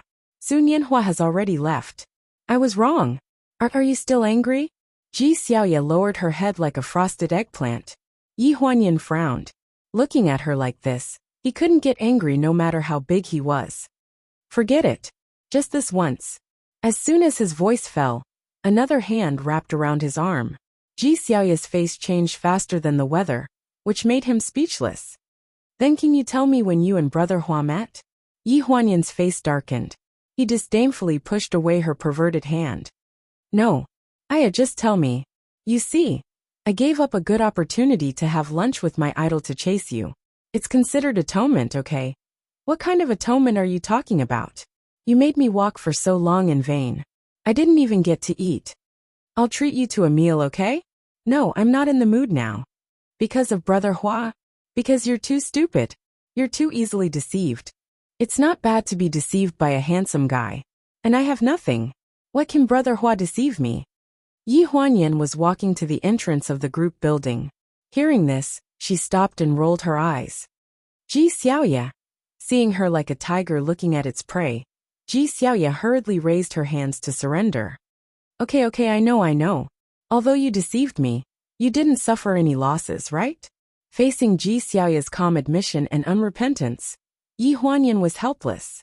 She could only raise her hand, put her index finger to the tip of her nose, and said in a very serious tone, I'm seriously telling you one more time. After you enter this door, don't mention anything about Su Nianhua in front of me. Also, don't tell anyone about Su Nianhua and me. Consider it as me thanking you. Ji Xiaoya was slightly stunned. After a while she nodded. Okay. Yi Huanyan turned around in her high heels and walked toward the entrance of the group. Ji Xiaoya suddenly realized something behind her. Hey, before you go in, tell me what's going on between you two. Pleasure Group's signboard crossed half of the group building, shining brightly under the winter afternoon sun. At the back of the group, on the old road in the old town, where there were few people, the sapphire blue sports car was still very eye-catching. Soon Yanhua held the car door and glanced around coldly. Then he took a deep breath, walked quickly to the southeast corner of the alley, and unceremoniously pulled out a man squatting inside. "Give me the camera." The man was in his early 20s. After being discovered by Sun Yanhua, he didn't look very nervous. After hesitating for a while, he said, "Brother Hua, I didn't take anything. You don't have to look at it. I won't give it to the news agency." Hearing this familiar tone, Sun Yanhua frowned and vigilantly said, "Who asked you to come? Brother Dolly, didn't we agree? Last time, when the fans were attacked at the concert, it was handled too carelessly. Brotherly asked me to help take more photos and use this opportunity to create some news. Give me the camera." "Hey, no. Give me," at the hotel. As soon as Sun Yanhua came back, he chased away all the assistants in the room, leaving only his manager Dolly. "You're back so early? Are you satisfied with the restaurant?" Li Dolly went to great lengths to order the restaurant for Sun Yanhua, all for this invitation to the fans. "Brotherly, you better explain clearly what this is." Sun Yanhua threw the black high-magnification camera on the table, making a loud bang sound. "Ouch, be gentle. This is quite expensive." I asked you to explain clearly, what is this?" Sun Yanhua's face was so gloomy that it was almost dripping water. "Isn't it just a camera?" Li Dolly didn't look guilty at all, and his face was calm. "Who asked you to send someone to follow me and take photos? Do you think you don't have enough problems?"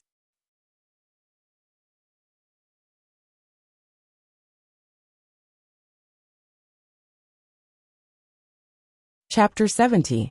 The soundproofing of the hotel room was good, and the roaring in the room did not affect the assistants outside at all. Sun Yanhua kicked the wooden table in the room, and the camera shook a few times on the corner of the table. Finally, it hit the floor with a bang, and the camera, which was worth hundreds of thousands of dollars, shattered instantly. Li Dolly froze, and his expression changed. Only then did he realize the seriousness of the matter. It's just a few photos. This time, it won't cause any problems for her. You see, after the public relations statement was released last time, I heard that fans even went to give her gifts. It's pretty good. Seeing Li Dolly's attitude, Sun Yanhua's expression became more and more ugly. He walked around the room and kicked the camera far away. The sound of the collision was very tragic. "How many times have I told you not to pull her in front of the camera? Don't you know how much dirty water there is? Do you not want to work anymore?" Yi Huanyan's attitude today was abnormally cold, not only because he used his relationship with Ji Xiaoya to treat her to a meal, but because she was such a sensitive person. She must have noticed the reporters. That was why she said those words. Li Dolly panicked and hurriedly said, "I'm doing it for your own good. I've also helped you to book the restaurant. You can eat, chat, and make friends. At the same time, you can also stabilize your recent fan base and increase your exposure. Isn't this a win-win situation? You have to think about it." Although the public statement was released and the apology was made, we didn't do anything to show the fans. The haters on the internet have already started to hold on to this matter and won't let it go. Sun Yanhua's eyes were bloodshot. When he thought about how the alienated relationship between him and Yi Huanyan had become even more rigid because of this incident, he was so angry that he wanted to smash things. His tone was gloomy. "So you're so kind to arrange the restaurant and help me get rid of the paparazzi. Good. You've done a good job of deceiving everyone. Lianhua, listen to me. Get out." I said get out." Li Dolly frowned, but he didn't dare to disobey him. He sighed, picked up his bag on the sofa, and walked out of his room. The huge room was filled with all kinds of gifts. Fan cards, flowers, chocolates, expensive musical instruments, exquisite cakes, and endless blessings. He took a bottle of red wine from the wine rack and sat on the carpet in a daze. Pleasure Group Secretary Office. Ji Xiaoya lay on the table with a long face. "I'm so hungry." Yi Huanyan tidied her hair. "Do you think I'm not hungry? I only ate one of the biscuits I gave you. I wonder who's the one who tried to steal a chicken only to end up losing the rice used to lure it." When the two of them returned to the cafeteria, Not only was the braised pork gone, even the most unsightly and tasteless stir-fried cabbage was gone. Auntie Lou's attitude in the canteen was very bad. There's only white rice and chili sauce left. Do you want to eat? Previously, Ji Xiaoya had complained in front of the cafeteria auntie that the dishes that day were the worst in history. It just so happened that Auntie Lou was the cook that day, so they had a grudge against her. Today, they were unlucky that Auntie Lou was on duty again. Seeing that Ji Xiaoya was about to start a second war with Auntie Lou, Yi Huanyan hurriedly dragged her out of the cafeteria and gave her the last packet of biscuits left in her drawer. Only then did this calm the raging anger of this monkey-tempered eldest miss. When Ling Han passed by the secretary office, he took a few more glances and found that the secretary office was lifeless today.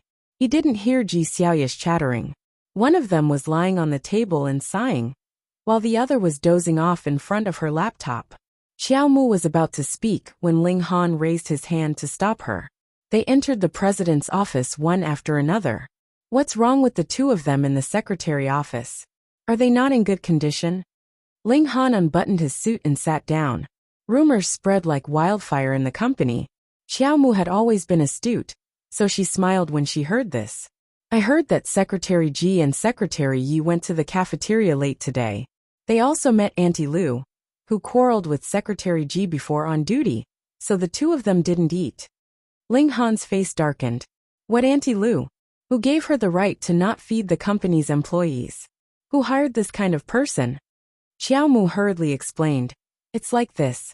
In order to promote the company's image and participate in environmental protection activities, the company has a CD-ROM program. Therefore, the cafeteria has a fixed amount of food every day, especially the amount of vegetables, which is only served until 11:30. This is the company's logistics department's rule. Moreover, in the company, basically, if one didn't eat at 11:30, it was tacitly agreed not to go to the cafeteria. Moreover, the secretarial department was different from other departments. They only had 1 hour for lunch break, so if they wanted to go out to eat, it would be a bit rushed, including waiting in line for food in this bustling business center. Just as Ji Xiaoya was starving to the point of dizziness in the office, Xiao Zhang, who came to deliver documents, exclaimed in surprise. Secretary Yi, why didn't the two of you go to get today's afternoon snacks? Afternoon snacks? Ji Xiaoya bounced up from her chair reflexively. What afternoon snacks? Xiao Zhang was dumbfounded. Didn't you see the company's announcement? The company's benefits have been adjusted. From now on, afternoon tea and snacks will be provided every afternoon. Everyone will get one, and you have to line up to get it.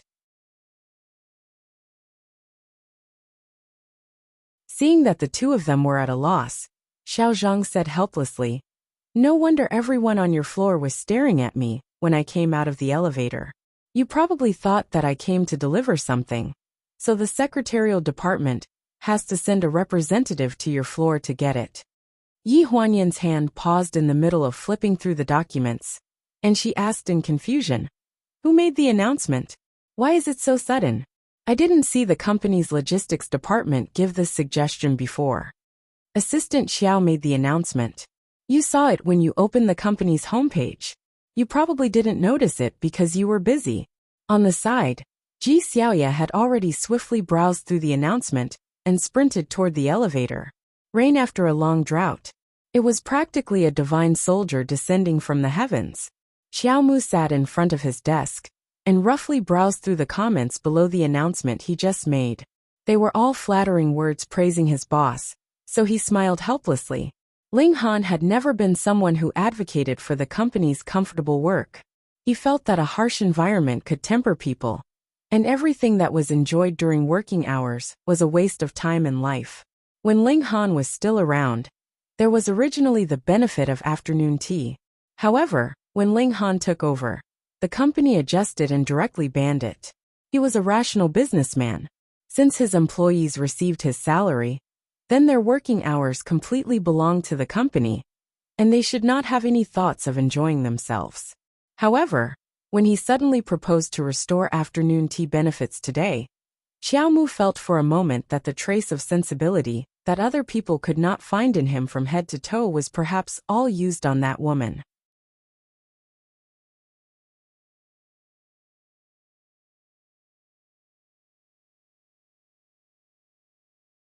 Chapter 71. At the Pleasure Group. Before leaving work in the afternoon, an artist from the online streaming platform had been arrested for being involved in a pornographic incident. The Pleasure Group's online celebrity management department, as well as the entire company's publicity department and public relations department, stayed behind to work overtime. Ling Han took the lead and held a 3-hour meeting in the conference room to discuss countermeasures. Yi Huanyan delivered tea to the conference room 5 times. When she came out for the last time, she was yawning and sleepy. Ji Xiaoya came back from supper full of energy. Okay, you just got better. I'll take over the night shift. You go back first. Yi Huanyan didn't refuse. She put down the teapot and yawned. Then I'll go first. They probably won't be done in half an hour. You go in and deliver tea. There are still some miscellaneous things. Just do as Assistant Xiao says. It's not my first day as a secretary. I know these things. Hurry up and go. If you don't go, you won't get overtime pay. Under Ji Xiaoya's constant urging, Yi Huanyan packed up her things and walked out of the company, looking back every 3 steps. It was already late at night, but the business center was still brightly lit. Many buildings were like the Pleasure Groups, or even more. Lights were on throughout the night. This was the competitive pressure of the city, and also the source of all the vitality of the city. She wore a black office skirt and a thin gray woolen coat as she walked towards the night bus stop. It was early November, and the temperature dropped again in winter. Before she reached the bus stop, she had already sneezed several times. Chiu!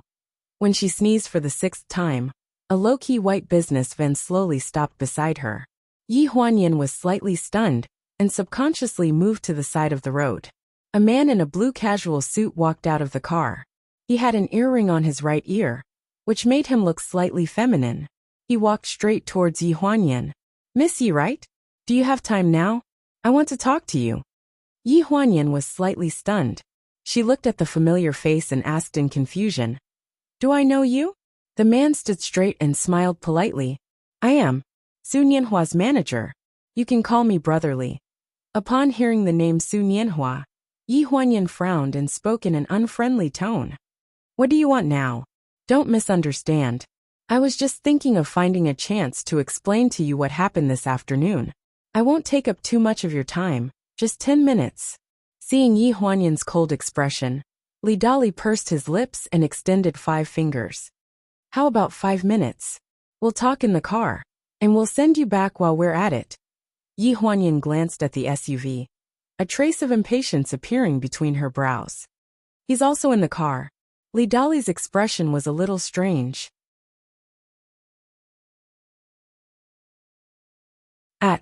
Brother Hua. After getting into the car, Yi Huanyan finally understood why Li Dali had that expression.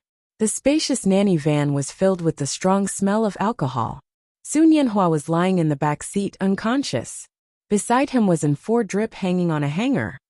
What happened to him? Yi Huanyan's expression tightened. Li Dali closed the door and said helplessly. In the afternoon he was in a bad mood after he came back. When I opened the door at night, I saw that he was unconscious. I was afraid of alarming the reporters, so I didn't dare to go to the hospital. So, I asked a doctor I know at the hospital to help and put him on an 4 drip. Yi Huanyan frowned and looked at the man lying in the back seat. He had a handsome face, and she could faintly see the pure eyes of the past. The man's sharp edges covered the youthfulness of a teenager and added a bit of toughness. At this moment, the celebrity that was the center of attention was drunk and unconscious in this narrow space. You looked for me because of this. He was drunk and kept calling your name. I couldn't do anything about it. I also wanted to explain to you what happened in the afternoon. Brother Hua didn't know about the reporters. It was all my fault. I didn't think it through. He really just wanted to treat you to a meal. He was also afraid that you wouldn't come and misunderstand that he had ulterior motives. So he contacted your colleague first. Li Dali's words were like a needle piercing Yi Huanyan's heart. She felt a little sorry for him, but it wasn't unbearable. There were two voices in her heart. One told her to leave, whether it was Su Nianhua or Lu Shen. They had nothing to do with her. Don't look for trouble. And another voice was telling her that she had the responsibility to guide others to let go of the guilt they felt toward her. What happened back then? On the surface, she was the one who was hurt the most, but the one who bore the most psychological pressure was Lu Shen. He had broken ties with the Lu family and changed his name. All these years, he had worked his way up to where he was today. From a rich young master, he had become a vagrant singer who swallowed his pride and sang in bars for a few $100s.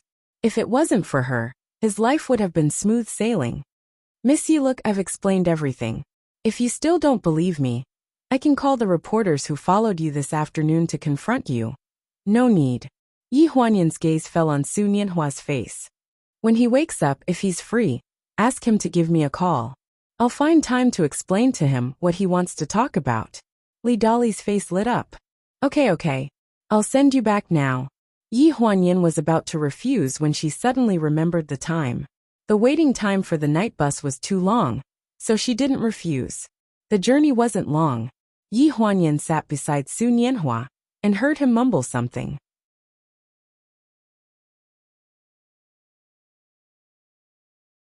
She vaguely heard the two words yin yen and some messy words like stage play. Yin yen, wait for me. While tossing and turning, he suddenly held her hand. Yi Huanyan was so shocked that she quickly held his wrist, afraid that the needle would pierce through his blood vessels. Li Dali consciously turned his head away and didn't look at them. The atmosphere in the car was a little tense. Yi Huanyan's brows were tightly knitted. In the end, she didn't pull her hand away. She held his wrist and tidied his messy bangs. His hair was blue, probably for the stage effect. It felt unreal when she touched it. Just like him, his sudden return as a superstar, Su Nianhua, made her feel unreal. Lu Shen, do you know that no one in this world should wait for someone in the same place? Moreover, it's been 10 years. 10 years is enough to change the world. 10 years ago, there was a craze in China for going abroad. Lu Shen's mother stood in front of her and said those words. Lu Shen is destined to study abroad. Be it now or in the future, you'll only be a burden by his side. Can you go abroad? You can't. Yes, she couldn't. 10 years ago, when her father had just passed away, she and Jiang Milan depended on each other. Although they didn't have to worry about food and clothing, most of the family's money was invested in Jiang Milan's business. She couldn't leave the mess at home alone. Although she couldn't help, she could at least stay by her mother's side and comfort her. The night before she found out that Lu Shen was going abroad, she skipped class.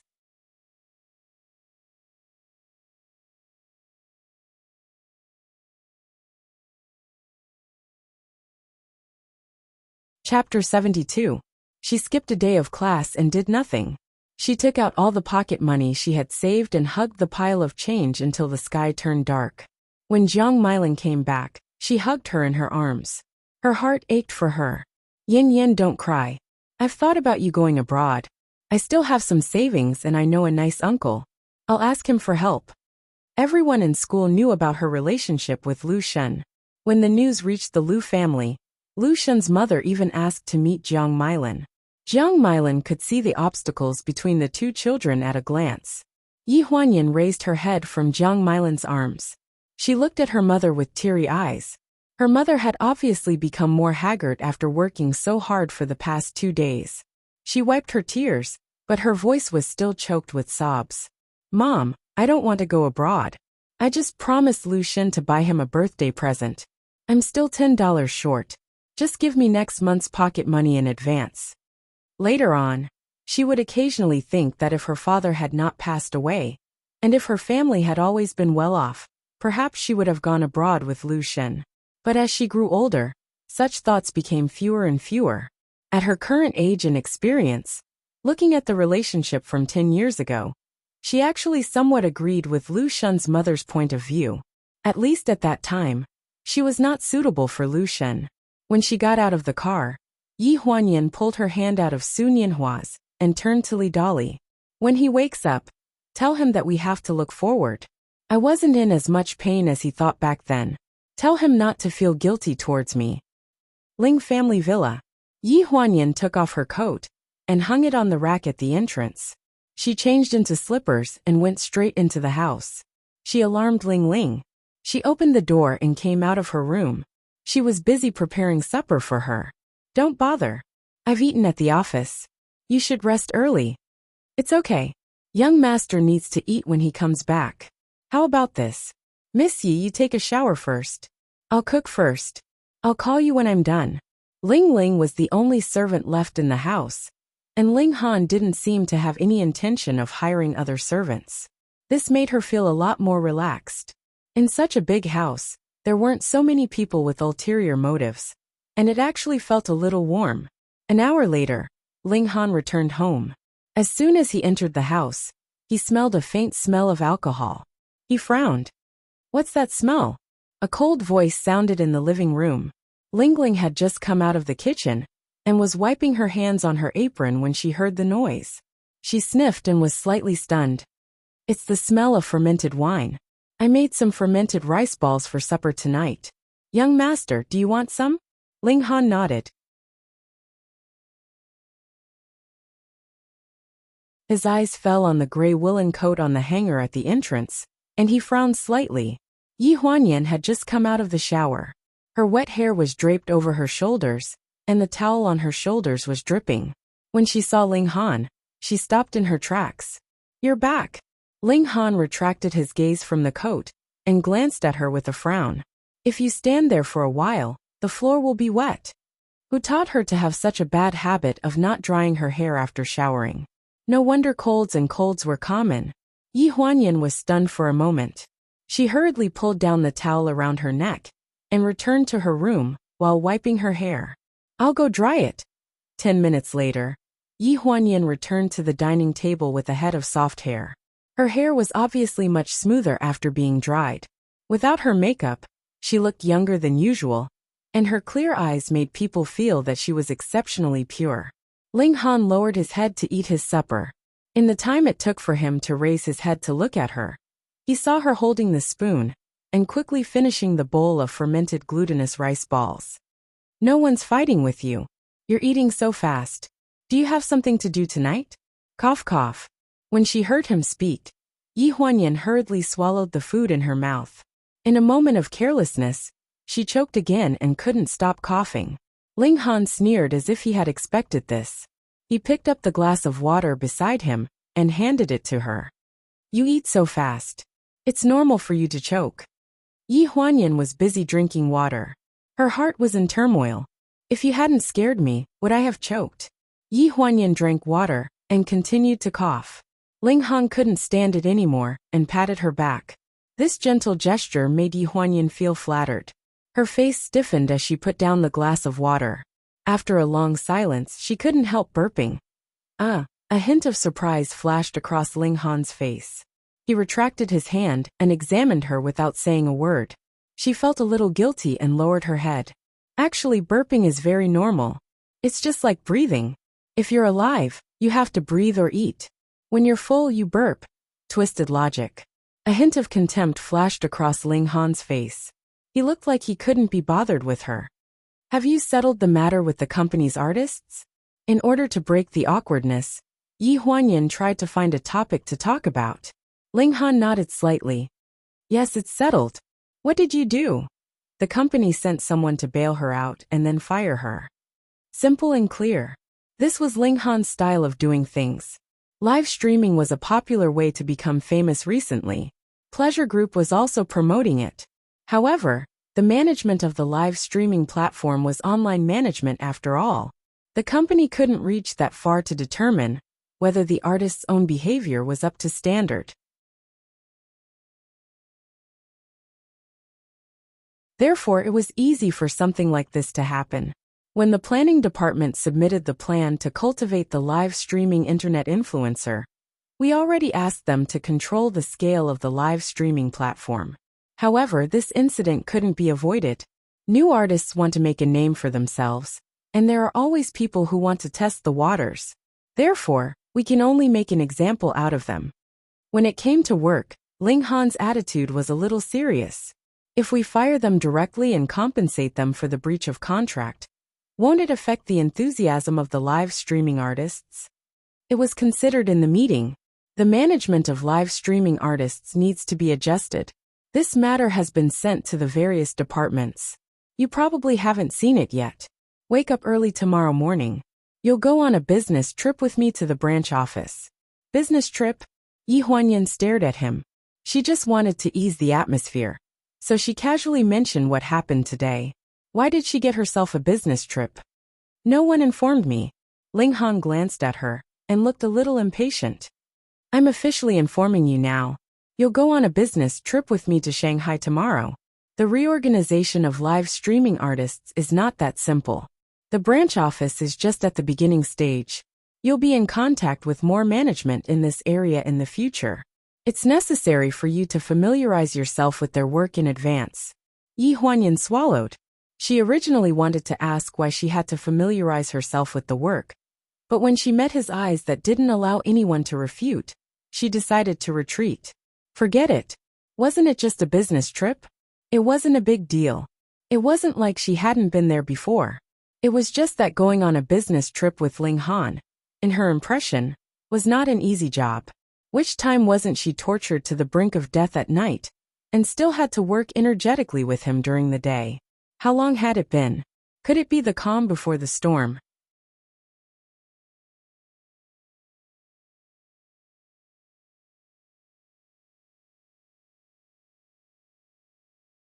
Chapter 73.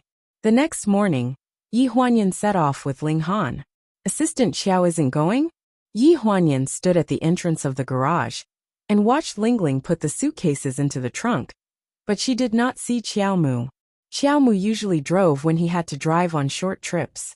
He has other things to do. Ling Han glanced at her and threw the keys to her. Stop nagging and start driving. I'll drive. Yi Huanyan widened her eyes in disbelief. She got her driver's license in her sophomore year, and she could count the number of times she had driven with both hands. Ling Han actually dared to let her drive? If you're not driving, am I supposed to drive? After saying this, he pulled open the door to the passenger seat and sat in, not giving her a chance to refute. Yi Huanyan always felt that the derogatory title of female driver was tailor-made for people like her. If it were not for the wide roads around Ling Han's villa, she would definitely be in big trouble. The automatic transmission car was somewhat convenient for Yi Huanyan to drive, but the driving knowledge that had long been forgotten could not be picked up in a short time. As soon as she got out of the community and onto the main road, she did not stop the car and ran a red light. She courted death by running parallel to a truck and was almost rolled under the wheels because of the suction. In the passenger seat, Ling Han clearly sucked in a breath of cold air. Yi Huanyan's face was deathly pale. She held the steering wheel and pulled away from the truck before letting out a long sigh. Turn left in front and drive in the middle. How are you going to turn? Can't you see the road sign? Ling Han could not help but remind her. Turn left with the directional lights. How are you going to turn without turning on the lights? After this trip, I'm guessing you'll lose all your points on your driver's license. Holding the steering wheel, Yi Huanyan's forehead was covered in sweat. The more Ling Han reminded her, the more nervous she became. Get on the highway in front. Pull over. Ling Han took a deep breath. He felt that if she continued to drive, it would be a miracle if the two of them could reach Shanghai alive. Stop the car? Yi Huanyan's body stiffened. She didn't know what she had done wrong again. In a panic, she mistook the accelerator for the brake. The car suddenly exerted force and accelerated toward the toll booth. Step on the brakes. Ling Han roared. He jumped up from the front passenger seat and grabbed the steering wheel that had gone out of control. He turned the car around, and the wheels screeched as they rubbed against the ground. They left 4 white marks on the ground as they smashed into the guardrail. At the last moment, Yi Huanyan stepped on the brakes, and the car hit the guardrail. The airbags burst, preventing the two of them from hitting the glass and getting hurt. Yi Huanyan's head was a little dizzy.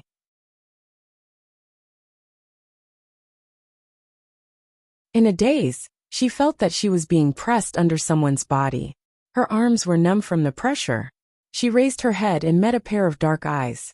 There was a flash of panic. "Do you want to die?" Ling Han roared at her and pushed her out of his arms.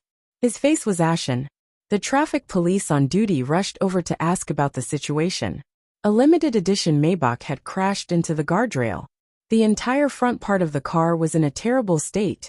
Just as Ling Han said, Yi Huanyan's driving license had all its points deducted as soon as it was put into use.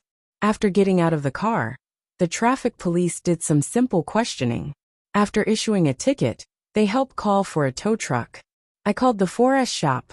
They said that the repair will take a month. It's getting late now.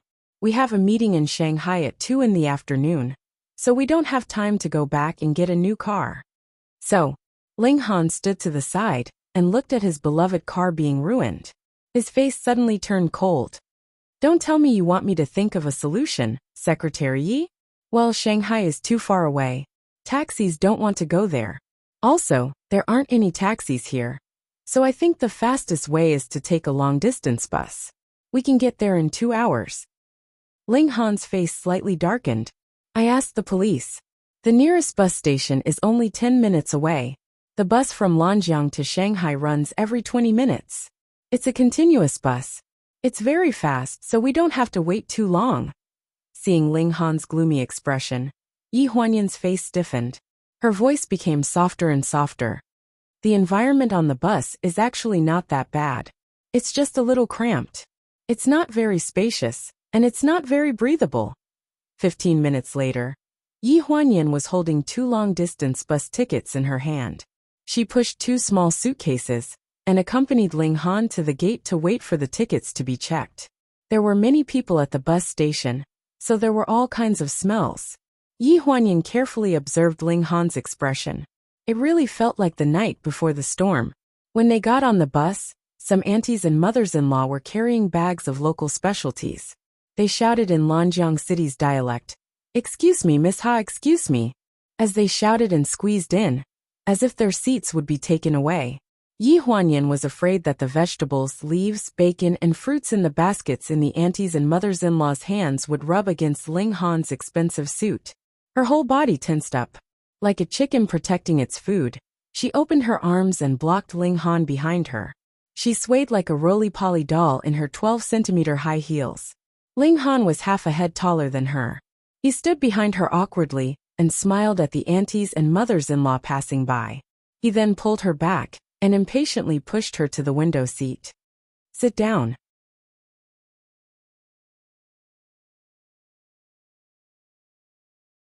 "I'll sit outside." Yi Huanyan nervously stared at the endless stream of aunties and mothers-in-law carrying their luggage onto the bus. They bought the tickets late, so the 2 tickets were not next to each other. Only the window seat was theirs, and the other seat was at the back. "Okay, sit down and fasten your seatbelt." Ling Han glanced at her with an indifferent expression. He leaned against the seat and closed his eyes to rest. Before the bus set off, the driver counted the number of people. The last group of 3 girls exclaimed and ran onto the bus. Their small faces were all red. As soon as they got on the bus, they apologized to everyone. "Sorry we were late." The aunties were all good-natured. The 3 girls looked like university students from the nearby university town. They were all dressed up. One had a ponytail, one had long hair, and the last cool girl had a neat short haircut. She was following behind the 2 girls with long hair. She was carrying a backpack and 2 bags in her hands. The girl with long hair sat down in front of Yi Huanyan and the others. The girl with the ponytail went straight to Ling Han's side. She looked down at the tickets in her hand and subconsciously looked back at the short-haired girl. She seemed to be in a dilemma.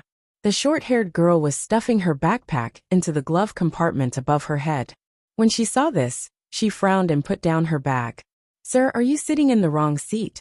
Ling Han opened his eyes and looked at the 2 girls in front of him. One had a domineering aura, and the other was gentle and beautiful. Their personalities were so distinct and full of youthfulness. "No. Can we change seats?" Before Yi Huanyan could say anything, Ling Han's voice drowned her out. His tone was matter-of-fact, and there was no trace of politeness at all. Yi Huanyan's heart sank. She looked at the 2 girls awkwardly. You're tuning in to the Earbook Haven YouTube channel. Don't forget to subscribe and join us on this journey to catch the most captivating stories.